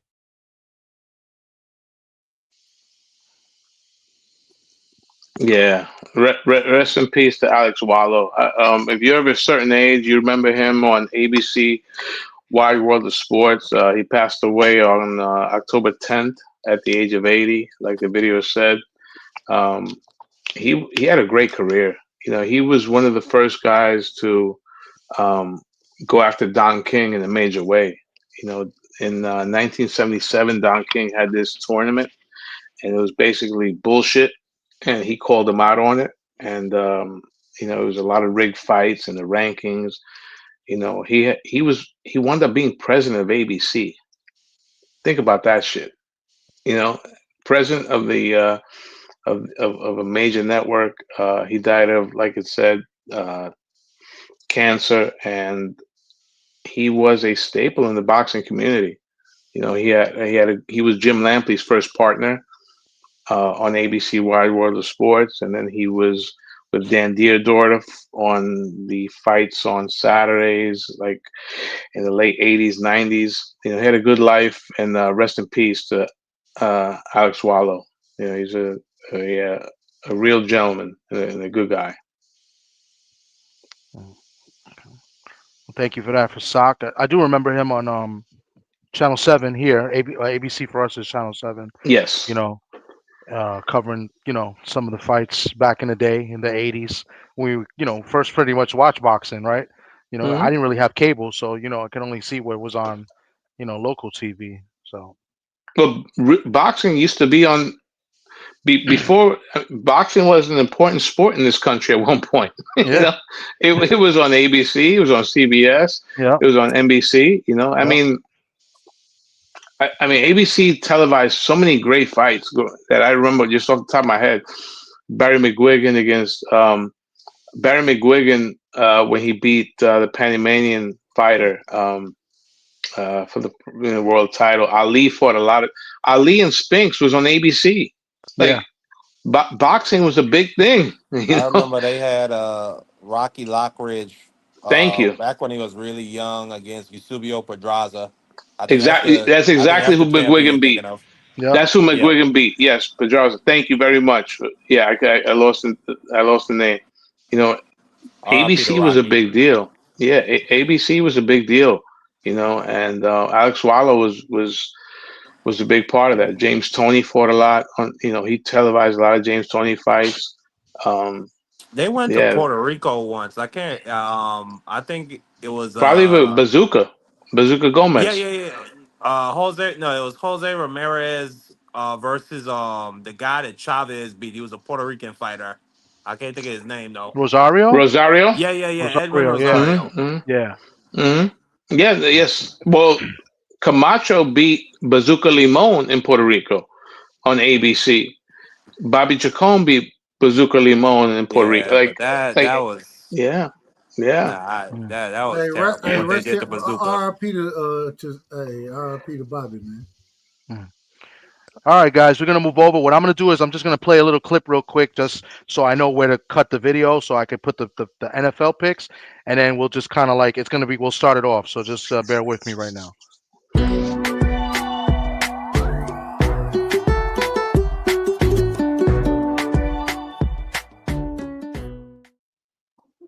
All right, let's get into it. Week 7. And my man just jumped on the panel. He had a big week last week. He's been on a roll lately. He was 3-0 last week, and he already got a win yesterday because he took the Bengals getting points and they won outright. My man Worm coming up here. We're gonna do our picks. I had a good week. I went 2-1. D-Free, did D-Free have a good week? Not so well. D-Free, I think got 1-2. Sock, don't laugh because Sock, I think you went 0-3 last week again. 0-3. No, he had the Raiders. No, I thought he had the Raiders. No, I had the Raiders. I wish I did. I took you wish you did. Then they would have lost. And I took the Raiders and the Bucks and lost to Washington. BVO, I believe, went 0-3 as well. A bad week for a lot of people. So, and Marky Dan, you laughing? That's because you didn't get up. You didn't get up here and give your picks. I ain't play. Yeah, exactly. So you lost. So we're gonna get into it right away, but I want to lead off with the guy that's been hot right now while I pull up the rankings on the screen and the spreads. But my man Worm, what's good with you, man? How's everything? And tell us, man, where are we going first this Sunday? Who is your next pick? We're gonna go right to it while I load the screen up. Well, I'm going for my favorite team in the world, the New York Jets. The New York Jets. Carolina, the Panthers. This is the first they haven't won being favorite in 4 years as a favorite. So if there's a time for the Jets to win a game, it's this week against the Panthers. And I think Justin Fields is going to have a great game because he's an up and down guy. If he has 2 bad games in a row, you know he's going to go off that game, regardless. Okay, I'm gonna So write I this got the down Jets. because and you know what? Because I'm almost positive I took the Jets as well, and I'm gonna get to it. And so I feel good because you've been doing good and I've been doing good. So we're both on the What's Jets the getting their Jets? first win. But I'm So it's loading up now, guys. I think they're getting one and a we half. betting the point, we betting the spread, or we The betting straight up? spread, point spread spread, is point spread, and yeah. I believe they get one and a half. So let me. I'm gonna put it on the screen right now. It's ready. So these are the standings. Right now, Worm is in the lead. He's got one win more, and that's because you see week 7, he's got a win, and nobody else got a win yet. He's the only one that took a Thursday night game, and a lot of people are not even using the app and making their picks. By the way, I just want to throw that out there. But he's up in the lead. I'm behind him, followed by Dub right side, D Free, and Sock, who has been very, very, very bad. But yeah, those are the lines today. The only pick missing on here, because I guess it doesn't show, the Take the Seahawks banner pick off. is not there. The Take the banner Seahawks is off. We can't see the last one. take the. Oh, that's right. Okay, that might help. There you Oh, go. line. Yeah, still can't see it. So the Seahawk game is not showing. Damn. So the Seahawks, I believe, are favorite 3.5 over the Texans, if I'm not Yeah. mistaken. So No, let me they just get. are. They are. Yeah, because that's going to be one of my plays, but it's not my turn. Let me just make sure I got all the picks. Give me 1 second, guys. But yeah, so Worm with the Jets. So I'm gonna mark that down for Worm, and I'm gonna tell you right now, I took the Jets as well. So I might as well just write that God down bless for both us. of us. Yeah. But the But Texans, you see, for the Panthers not to win as a favorite in 4 years is crazy. Yeah. That's the a last time great they won. shot. The last time they won as a favorite, Sam Darnold was the quarterback for the Panthers. Wow. So that shows you how long ago that was. Okay. Yeah, 3.5. Seahawks 3.5. That's the only game missing. All right. So with that being said, we both got the Jets. I'll go to D Free. D Freeze, I think, is ready. D Free, what do you like? What's your game?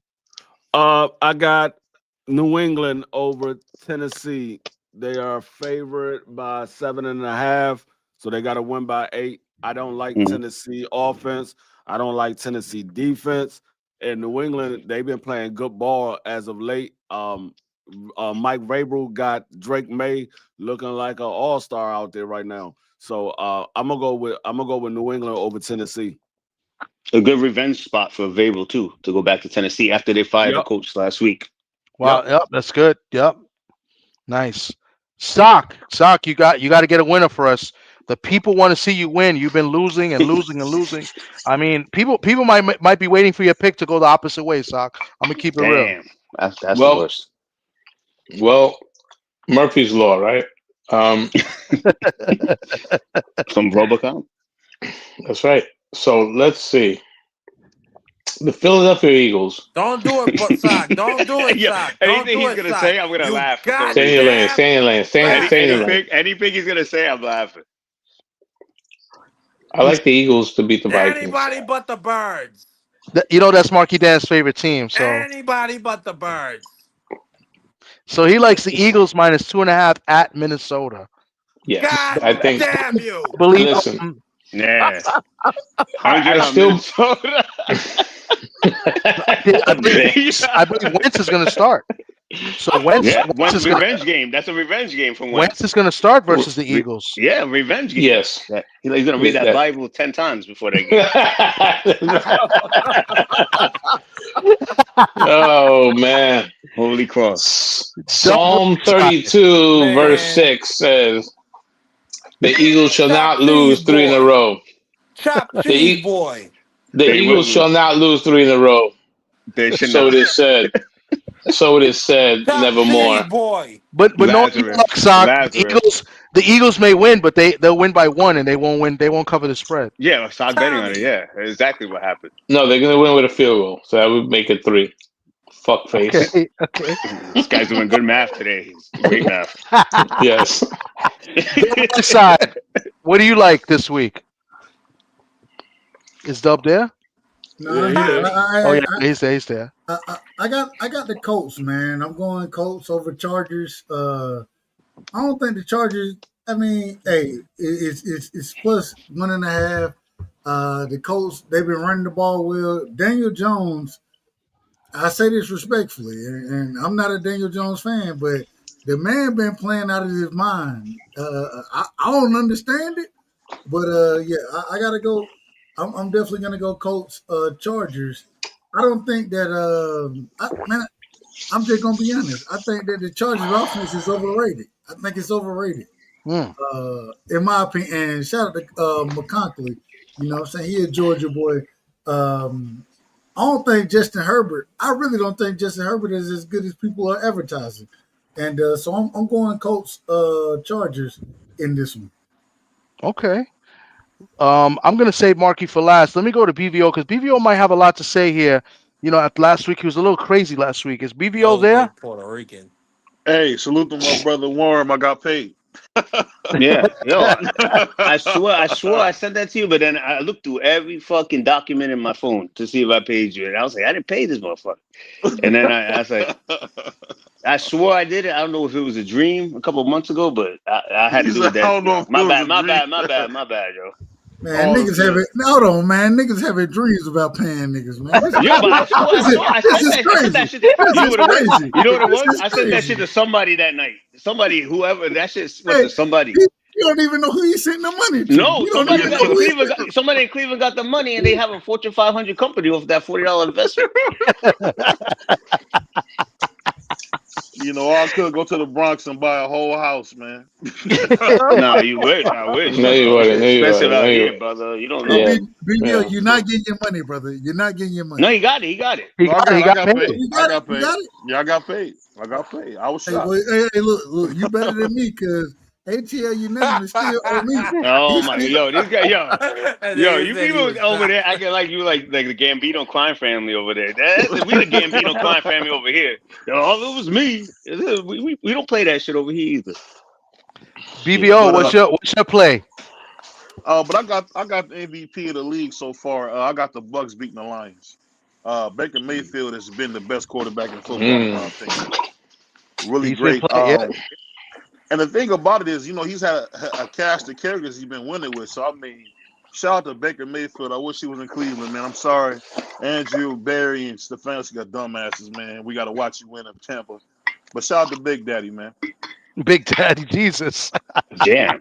Shout out to Queen. No pause. We not letting them make it, Queen. We not letting the nigga make it. The nigga owe me $200.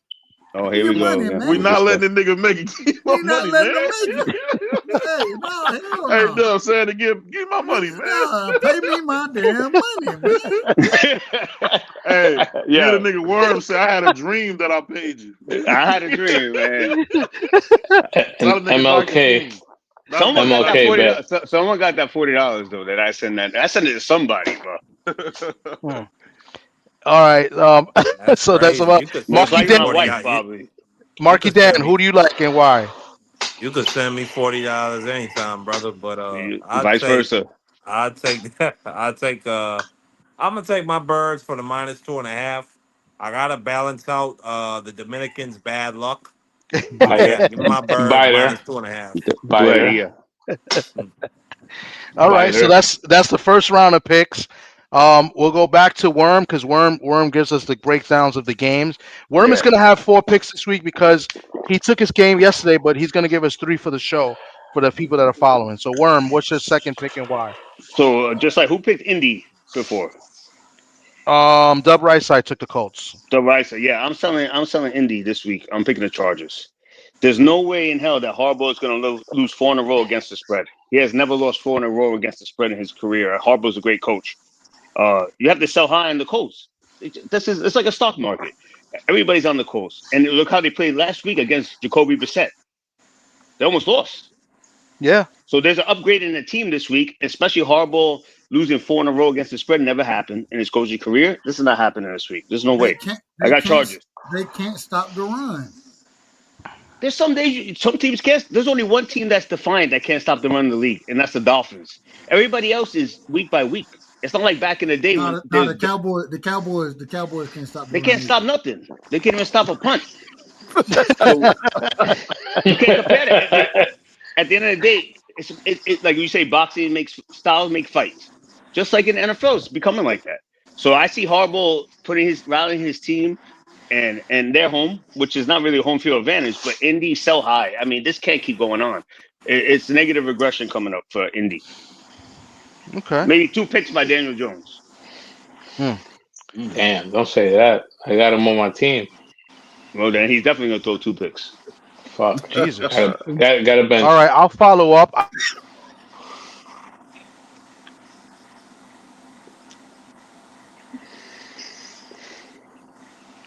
Who following up? Somebody. I like the following up. Rams. Super Bowl is next week. Yeah, I like the Rams going into Jacksonville. I don't think Jacksonville is good. Seattle just beat them up in Somebody just said a Jacksonville. bunch of bullshit. Yeah, and I like, I think the Rams go in there and I think they dominate. The spread is 3.5 for a reason.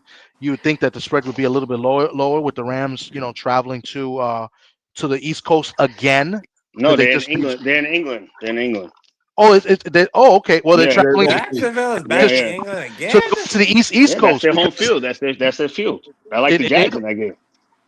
Well, I take the Rams, but I think the spread should be a little bit lower. They have it high for a reason. I'm going with the Rams. I think the Rams dominate this game, so I'm taking the Rams minus 3.5 this game. A lot of traveling for the Rams. Young coaches have terrible experience overseas for some reason. Is Puka playing? No, he's out. He's out. And there's a bye week next week, so he's coming. I just traded for him today in fantasy because I knew he'd be out for 2 weeks. Okay. Hey, no slander on the Cowboys, man. We got Cowboy fans watching, all right? Although you put Cowgirls on notice. I actually wrote Cowgirls. You did. That's grimy. He always does that. I do that every week, just like I put 49 bums. Yeah, that should make sense. Free. Yeah. What's going on, Queen? The Bummanders. I'm gonna have to go.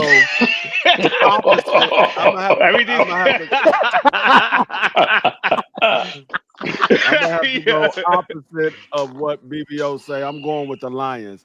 Baker Mayfield has been playing great, but Baker Mayfield ain't got nobody to throw it to. The rookie's out. His 2 starting wideouts are out. Evans coming back. Evans coming back though. No, he ain't got nobody to throw the ball to. You got to be able to score with the Detroit Lions. So I'm gonna go Detroit Lions in this one. I don't trust the Tampa Bay offense with no receivers. So I'm gonna go with Detroit. The Evans is coming back. They got a receiver. No, I'm gonna go with Detroit with no receivers. Okay, Evans. I actually like that game too. I like the Lions in this game bunch too. of bums. Sock. Well, I mean, I don't like to pick a pick that someone else picked already, but I gotta go with the Jets. Look, if the Jets,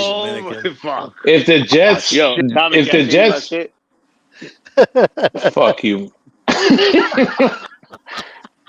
Respectfully, I love you, but fuck 40 you. or lose by 40 from this shit. Damn, man. I'm too. He took the Jets.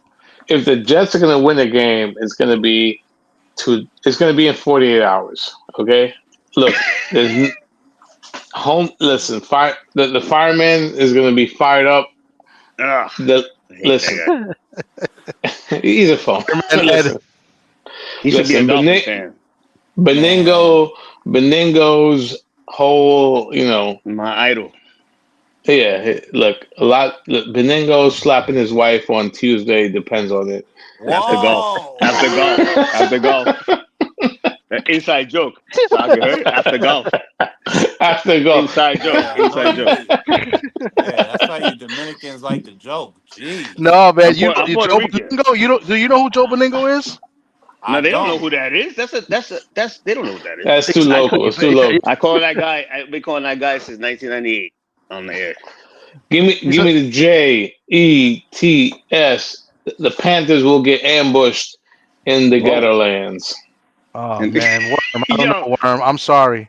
Lock it up. He said the ghetto lands. The ghetto lands made the win. We're winning after that. He said the ghetto lands. The ghetto lands. Hell yes. You up? Sopranos. Who do you like? I'm taking It's gonna sound crazy, but I don't think it's that crazy. I'm taking the Falcons over the 49ers. I think that the 49ers, I still don't trust Mac Jones. Me personally, the Falcons defense, they've been playing very well. The Yeah, yeah. offense seemed to be coming on. The run game is there. Bijan Robinson, a leading rusher in the league right now. Amazing athlete. Penix, he's being able to distribute the ball to the weapons out there. I got to take the Falcons in this situation. And they're getting points too, so they're getting 3.5. So that's. But you know what scares me about the Niners too? They're the type of team because there's 217 million on the bench this whole season. 217 million on the bench, and they're still winning. They're scrap. They're scrap. They're a scrap team. You could never count that team out, no matter how many people are injured. With the Niners, I will say, they're scrappy team, man. They're scrappy team. Worm, I gotta say this. The one thing I give the Niners credit for, they still got Shanahan over there. I think Shanahan schemes it up well. But I gotta say, my thing is the way the Falcons defense is playing right now. I think the Falcons defense is playing, especially with them young pass rushers. That young front seven that they had. I think they're playing well. I'm gonna have to pick the Falcons in this. Yeah, you're right. It's the first time in like 5 years that the Falcons defense actually been good. It's like actually connecting now. That's what they've always been waiting for. So now it's connecting. It's just that the Niner matchup, they're just like a Mayorga type guy. They'll just lose everything and still try to knock you out.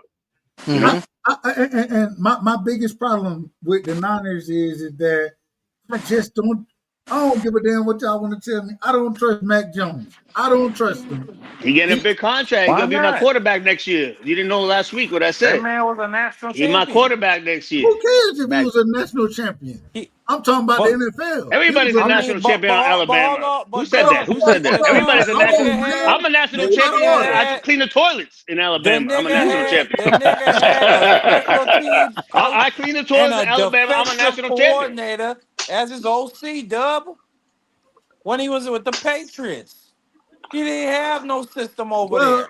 He got Kyle Shanahan now. Listen. If you get back on former games, his leg will come off. Drake may look totally different than Hell he did. Drake May don't got a goddamn defensive coordinator. Here we go. As his OC. See, Marky, I need you to be in order on this show. I just need you to be in order. Man, this ain't your show, goddammit. This is the Island Boys. There you go. Oh, no. See, Sock about to go crazy right now. You say that thing again. I was listening 2 hours of that boxing shit. I heard everything. Sock is wild. Sock is a wild boy, and he's drinking. That was crazy. Too. I was like, this is the most enjoyable shit. I didn't want to go on there. BBO, what you like, BBO? Salute, man. I'm going with the Cowboys. I like that my man CD Lamb said he took a week off to make sure he's 100% healthy. Really, Dak Prescott, he hasn't had the support on defense, but he's, to me, in my opinion, other than Baker Mayfield, I feel like he's been the best quarterback in football. I agree. Talk to him, DVO. I agree. Talk to him, DVO. And I think with the emergence of Pickens, man, Pickens has been a godsend because he almost. Go ahead. No, you keep going. No, you're right. Oh no, okay. No, I was saying he's been a godsend, and I just think really this has been the Dak Prescott we've been looking for the last 2 or 3 years, and I'm really telling you, I think he's going to be able to overcome that back because they lost a heartbreaker last week, so I think they're going to come back, win a solid one in this one because they don't got Scary Terry over there, and to be honest, Jamie Daniels doesn't look the same without Terry McLaurin. But he looked good last Monday night though. He looked good on Monday night. But he's not play this week. He's questionable this week. Yeah, he and might CD Lamb is back. CD Lamb is back. Yeah, but who's questionable? Daniels? No, Daniels, I think Daniels is questionable. Oh, Terry's out. Terry's out. No, Terry's done. This is the craziest thing. So CD Lamb back and Tyler Booker is back as well. The run game is gonna look different than it did last week. CD's a good blocker too. I say this respectfully to Bass. I say this respectfully. Bass ain't nothing. He can't hold damn Tyler Booker. He can't hold that man jockstrap as far as the run game go. The run game gonna look, but that I'm out of order. Diggs is out this week. Yeah, And concussion. Daniels, I think Hold on. Daniels question mark. I gotta ask a question. No, Daniels I'll say this though. I'll say this real quick. Okay. When it comes to Dak Prescott, I think this is the Dak Prescott everybody's been looking to see. I mean, No, but you got to understand too. Hold on. Can I say something about Dak? Dak's a 4th round pick. There was never a big high expectation from him. Yes, and then it the time he was. got the no, what are you talking about? He's a 4th round pick. The only time the high let me talk. The only time the high expectation came when they gave him the big contract. That's when it came, and he got hurt. We expected that before. Dak was doing that before he got that contract. But he was a 4th round pick. So what did you expect out of it? No, he took Romo's job. He took Romo. He made Romo retire. You know what Romo said? I'm out. You got a guy. He's a 4th round pick. Romo got hurt. And Romo said to him, "Yo, you take over." Yeah. Dak has been getting killed in the media and everybody else for years. It's not about putting up fantasy numbers. This guy is a game manager, a good man who's went through tragedy with his family. Former man of the year. Man of the year. There you go. When you have that Walter Payton crest on your sleeve, that means something in the NFL to me. So I give Dak all the credit in the world. I always believed in him. But when you have that crest, you believe in somebody like that. They don't give that crest to anybody. Walter Payton crest is a big thing. I believe. My last point on this is, man, shout out to Schottenheimer for really calling a great game. They was talking a lot of shit, saying, "Oh, he's never been a coach, but whatever he's doing in the playbook, man." Can I say something? Too? Schottenheimer, right? Yeah, he's doing a hell of a job. Shotty is dialing it up. He dialing it up. But you don't. For the Jets to go to back-to-back AFC Championship games, guess who was the offensive coordinator? Shotty. There you go. And that was with Mark Sanchez. That was with Mark Sanchez. Yeah, there you go. And back-to-back AFC Championship. Shout out to the stabber, Mark Sanchez. But that's ridiculous. Only reason, Worm. He's looking for Mark Sanchez. Real quick, Worm. Only reason I'm a Cowboy fan, right? I'm the biggest Cowboy fan on the channel. I know. Sorry, good Lord. But the problem is our defense is you can't have a worse defense than we have. Can I say something about that? Hold on, well, they got one in Cincinnati. Hold on, real quick. And some type of way, Trayvon did. This nigga slipped in the bathroom. I don't know what he did. You think he did? He got his brother's pink magic, and he found a fucking bitch in the bathroom, and he slipped. This man is concussed. That's what happens on Thursday night. Let me finish. This man is concussed from in-home injury. I ain't never heard of it. What was Cardi's sister's name? Hennessy? Yeah, right. He was a Hennessy. Can I say to my man that's a Cowboy fan? He slipped on some Hennessy. Can I say about the thing about the defense? Sometimes when your offense is scoring so quick, you can't see the defense seems so bad because you're scoring so quick. So that there's a time, like look at the Bengals last night. Like their defense actually looked great, and the team scored 30 points, and they said, "Yo, I think that defense is back." And with the Cowboys, they're scoring so quick. It's just the same shit with Marino's career. He scores so quick, the defense is like, "Give me fucking 10 minutes to rest." So this is what happens in the NFL. You think the defense is bad. But this offense is scoring so quick. I watch these games.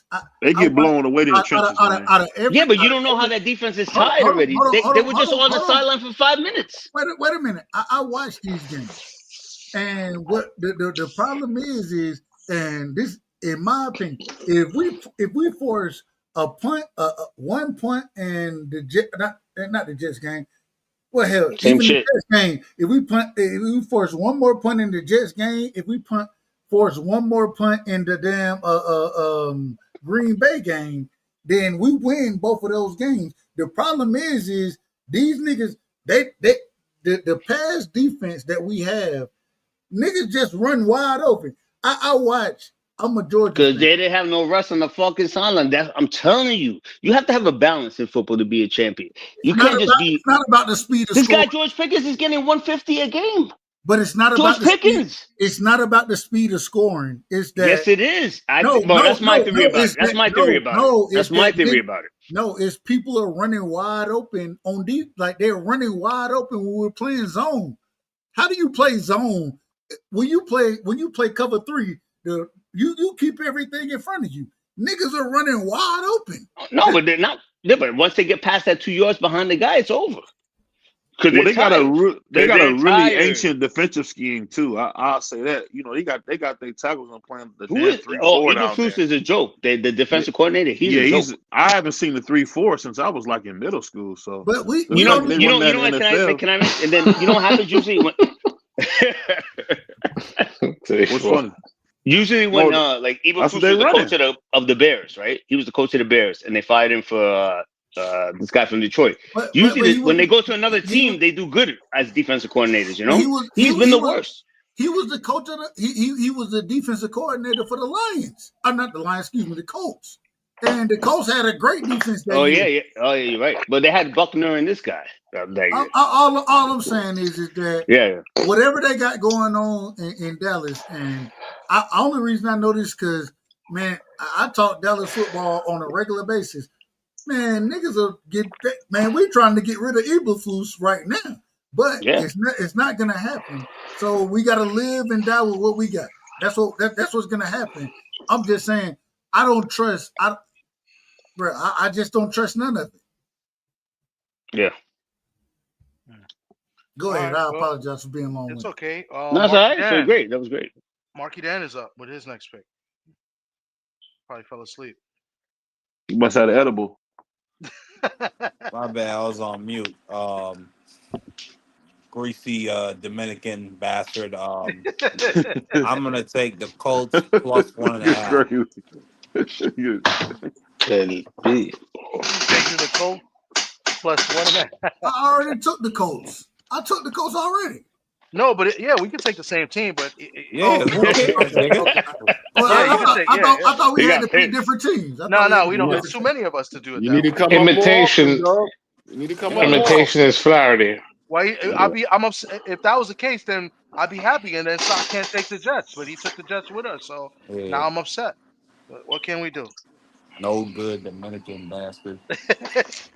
Somebody getting throwed in the background, man. It's like somebody sipping the hell out that drink. That's Sock. Sock is tipsy. Put yourself on mute, nigga. Nigga, look at my hands, motherfucker. I ain't got to drink. That was me with the beer. There you go. There you go. Damn, nigga. Beer up.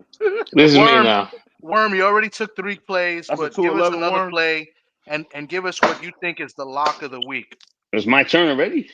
Hey, Worm, we got a 211 you already got 3 picks because you took yesterday, but give us the lock of a week. I gotta get paid overtime for this shit. I got Houston over Seattle. For some reason, Seattle. I don't know. When I grew up with the culture of Seattle Seahawks, they were great at home. For some reason, for the past couple of years, Seattle sucks at fucking home.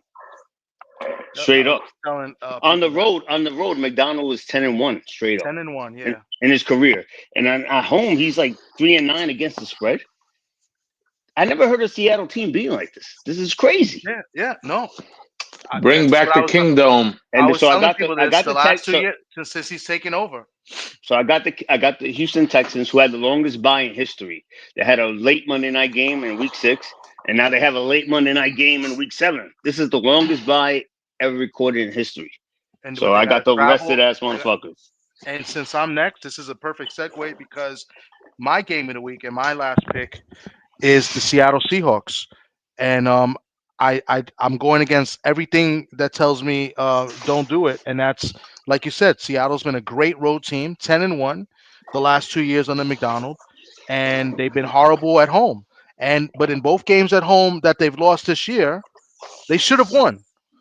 And I like the fact that they're finally giving Seattle these night games, right? Because back then when Seattle was good, they didn't want to give Seattle these home night games.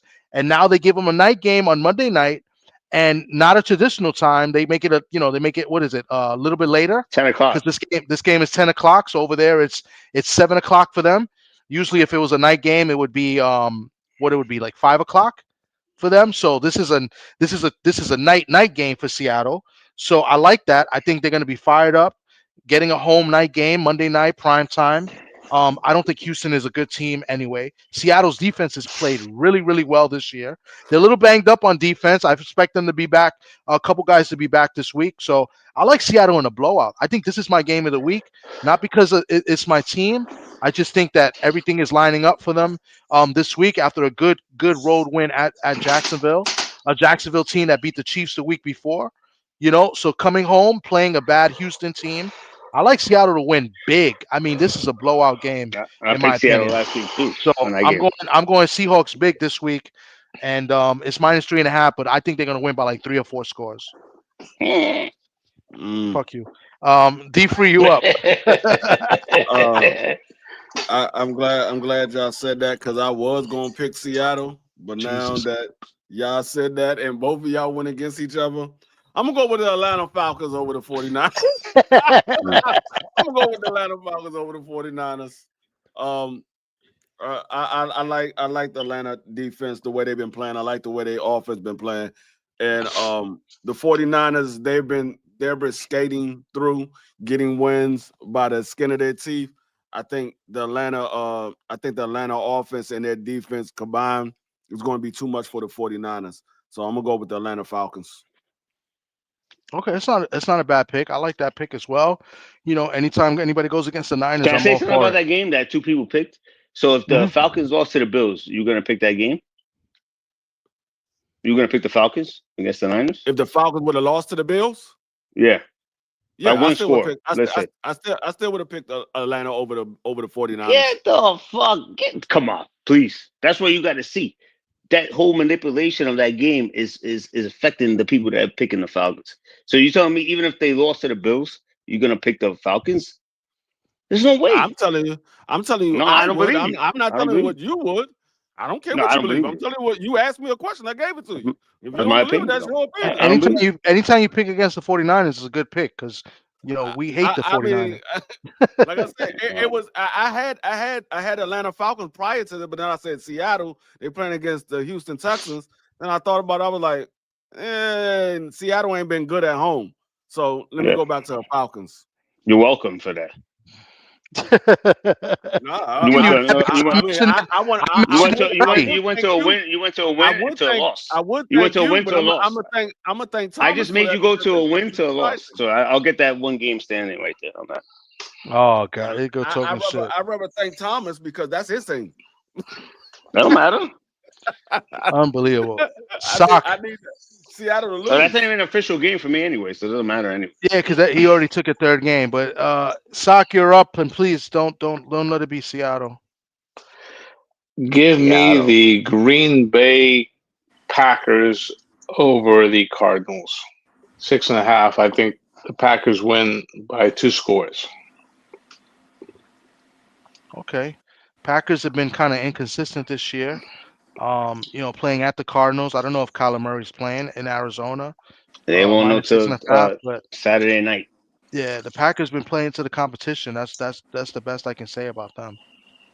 So because they want to rest their defense. Yeah. They don't want to score too quick. What do you like, Dub? No, the last one that I have to go with, I hate to do this. Matter of fact, I'm not gonna do it. I'm gonna go. I got the Panthers over the Jets. Ooh. I'm taking that spread. I think that the Jets, I don't think their running defense is nearly as good as what people think it is. I don't think, and I'm just being honest, I don't think Bryce Young is that good, but I think Bryce Young is better than what Justin Fields is. I think the Panthers defense is better than I think it's underrated. I think the running game for the Panthers, and we've seen back-to-back weeks where Rico Dowdle, he's had somewhere over 150 yards rushing. Hell, I had to watch it against and Rico Dowdle. He a former Cowboy. They could have paid him 2 Halloween McDonald's gift certificates to keep him. So why didn't they keep him with the Cowboys? You out of order, man. You out of order. No, he's not. It's a pertinent question. Yeah, why didn't they 2 Halloween gift certificates with the little pumpkin bucket? From the Cowgirls. Because Jerry Jones don't know shit about football. Like we say, folks don't know shit about basketball. Jerry don't know shit about. That's a whole nother story. Don't get me started. Enjoy hearing you say it. Don't what am I lying about it? So I'm going with the Panthers over the Jets. I think the running game for the Panthers is going to be very effective in this game. The front seven of the Jets, I think, is overrated. There's nothing overrated about the Jets, bro. not even like I said, even the guy that cleans the toilets. The guy that cleans the toilets for the Jets, he's not even overrated. He's one of the worst in the league. The one that cleans the toilets. Jeez. Overrated in Jets, that's like sugar on a hot dog.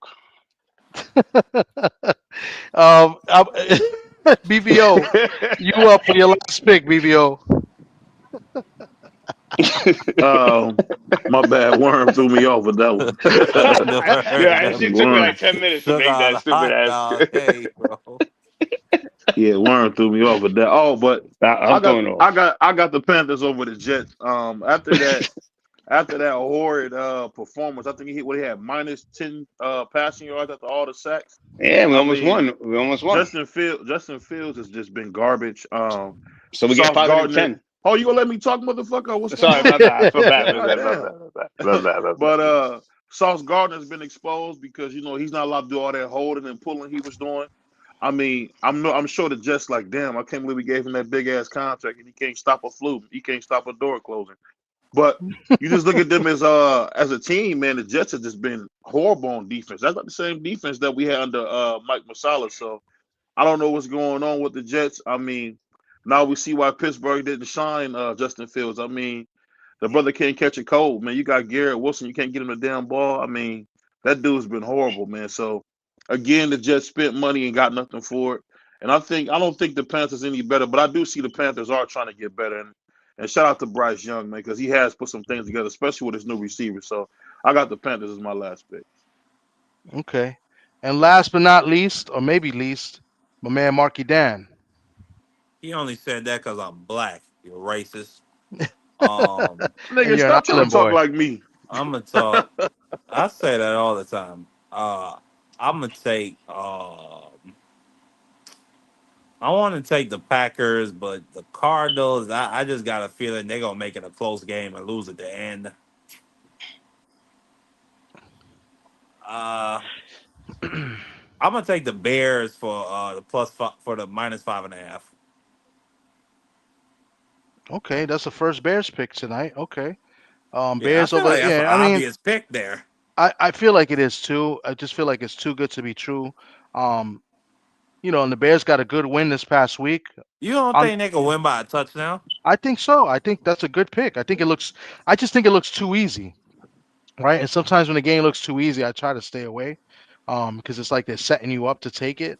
But I like it. I like the Bears. I think the Bears are a better team. They're coming off a big win last week against Washington, and they're taking on one of the worst teams in football. So 5.5 in home in Chicago.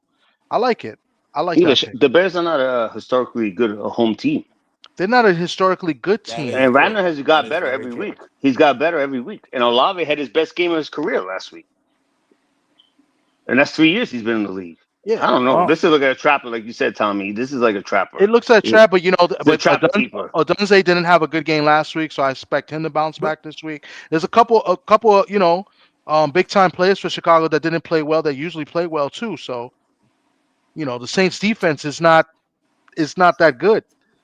So I expect Chicago to put up a lot of points. But I think Rattler, I think they're trending upward right now. Mm-hmm. You know what I'm saying?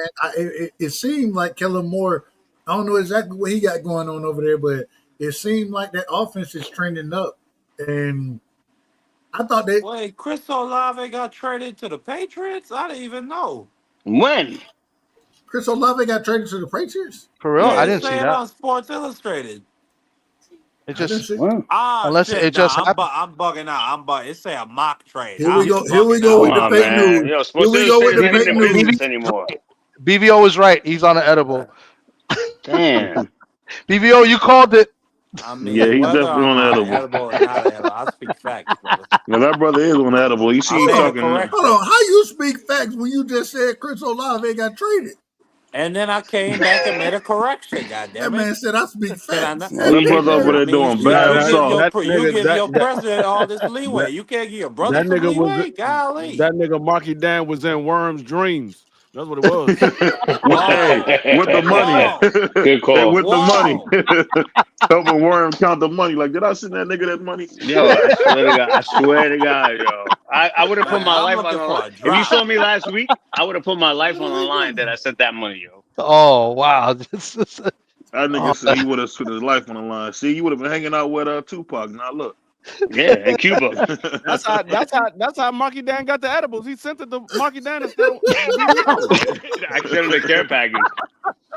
Yo, you guys are hilarious today on this fucking career. And you know, Worm spiked him with tequila. Right. The Puerto Rican niggas love them. The Puerto Rican niggas love them Jello shots, man. We said Mickey's. Them Puerto Ricans love to lie. Hey, you just lied. Nah. Who said that? That's OG right there. You literally just said that Chris He just lied. He just made a mistake. That's not a lie. What? I made a mistake. That's not a lie. That's different things. Hey, whenever Marky starts talking crazy funny? like that, you know he high on that stuff. But you know what's funny? His source is Sports Illustrated that nobody has read in like 30 years. He's like, Sports Illustrated. When he said Sports Illustrated, I was like, get the fuck out of here. Not even like Ian Rappaport or Adam Schefter. He said Sports Illustrated. I said, nobody works there anymore. Nobody works there anymore. They I haven't seen Sports Illustrated. I saw it said some on CBS. I haven't seen that since my nigga Michael Jordan. That's even worse. Ahmad Rashad. I don't gamble. I be hawking his watch. He said Ahmad Rashad broke the news. Y'all gotta remember, Marky Dan living in the Virgin Islands. He get all our throwaway magazines. He still gets Sports Illustrated. Yo, this is right. We still got the 1998 MLB preview fucking edition. Well, this is one of the funniest lives we've Atlanta Braves to win the World Series. No shit. Oh my God, man! The Birds go win the Super Bowl. I bet y'all didn't know that. Well, they need to lose to win it. That's the thing about them. Hold on. Hey, you read that? No, they have to lose like consecutive games. The Birds have to lose consecutive games in a regular season to actually be good in the playoffs. They can't just go straight up. The Cowboys will win before that. Hold on, wait a minute. You read that in Sports Illustrated? That's a bunch of bull crap. Sports Illustrated, he read that. Nah, I ain't read that. No Sports Illustrated. That nigga said he read that in Jet. Hold on, the nigga said he read that in Jet magazine. The Tyra Banks swimsuit edition. That nigga had the Jet magazine. He read it out of Sports Illustrated with a Jet magazine cover. I can see your boy Mark. I can see Marky Dan reading the Jet magazine, looking at the beauty of the week upside down. He said upside down with a TV guide. You know, Marky Dan, like, where her feet at? Yo. You can see Marky Dan right now looking at the magazine upside down, trying to find the feet. But Warren said the TV guide. I ain't heard TV guide yet. TV. What time is ER on next week? Hey, you know, my grandma used to say, Warren, go down the street and get me a phone call so I can call long distance. I don't know. Oh, yeah? Hell yeah. My grandma had a phone that you had to pay for in the house. You had to put a quarter to make the phone call. Hey, my man's son got the loudest, oldest chair I've heard in my life. That's like one of them Jerry Springer chairs, man. God damn, making all that money sitting in that old ass chair. Oh my God, y'all crazy, bro. True Dominican nigga. You know how loud that chair is, man. He got a beach chair in the house. It sounds like. Shit going back and climbing. Motherfucker pick that chair up off the curb. He's trying to see something. If it's too hot in the house, it's gonna burn your back. Marky Dan sent Sock that chair. Marky Dan sent it to him. That's Dominican engineering by itself. Don't put that shit on me, nigga. Anyway, guys, man, this was good, man. You guys are clowns. Any closing thoughts for I can't even talk, man. You guys damn, you slamming that glass and you at the bar, man. That's it. Last call. If I could just say this, Traded. And niggas like, what? Man, I just saw. Hey, what do you say? Sports Illustrated. Sports Illustrated for Kids is the one that told me. You got the Tiger Woods card and insert. Oh my God! That nigga over there playing the PlayStation 2, man. Shout out to my nigga Mark. Let me just say this, man. Y'all, you niggas are a bunch of clowns. He's playing the Wii. He's playing the Wii. Hey, hold on. Hey, Mark, you know the lugs ain't Tim's. You know that, right? What? Well, I think right, lugs, them is not Tim's, bro. Them is not Butters, man. I just want you to know. I don't even know what bullshit, hypnotic, Ohio bullshit you speaking to me, sir. I would just want to say this. You tricking hypnotic right now? What? Marky Dan wears sandals, man. What are you talking about? You probably did. That nigga probably wear sandals. Yeah, beautifully. I live in paradise. The funniest thing, that nigga BBO say Marky Dan wear the sandals with the thongs on it. I was like, what the hell? That nigga wear the thong sandals, man. With some heavy jeans on. How you toe look like a BBL? What? You niggas are crazy. I said, how his thong sandals look like a BBL on his toe? My nigga Worm drunk. Nah, I'm chilling. That nigga Worm thought that was funny as hell on his head, didn't Sock, he? let me ask a question, Sock. What are you drinking, Sock? Because Sock is pouring the bottle in the gut. What are you drinking? I'm good. That's it. No, but what were you drinking? What were you drinking? What was that? I was like fucking glasses. I mean, I hate to give free advertising away, but wild turkey bourbon. Okay.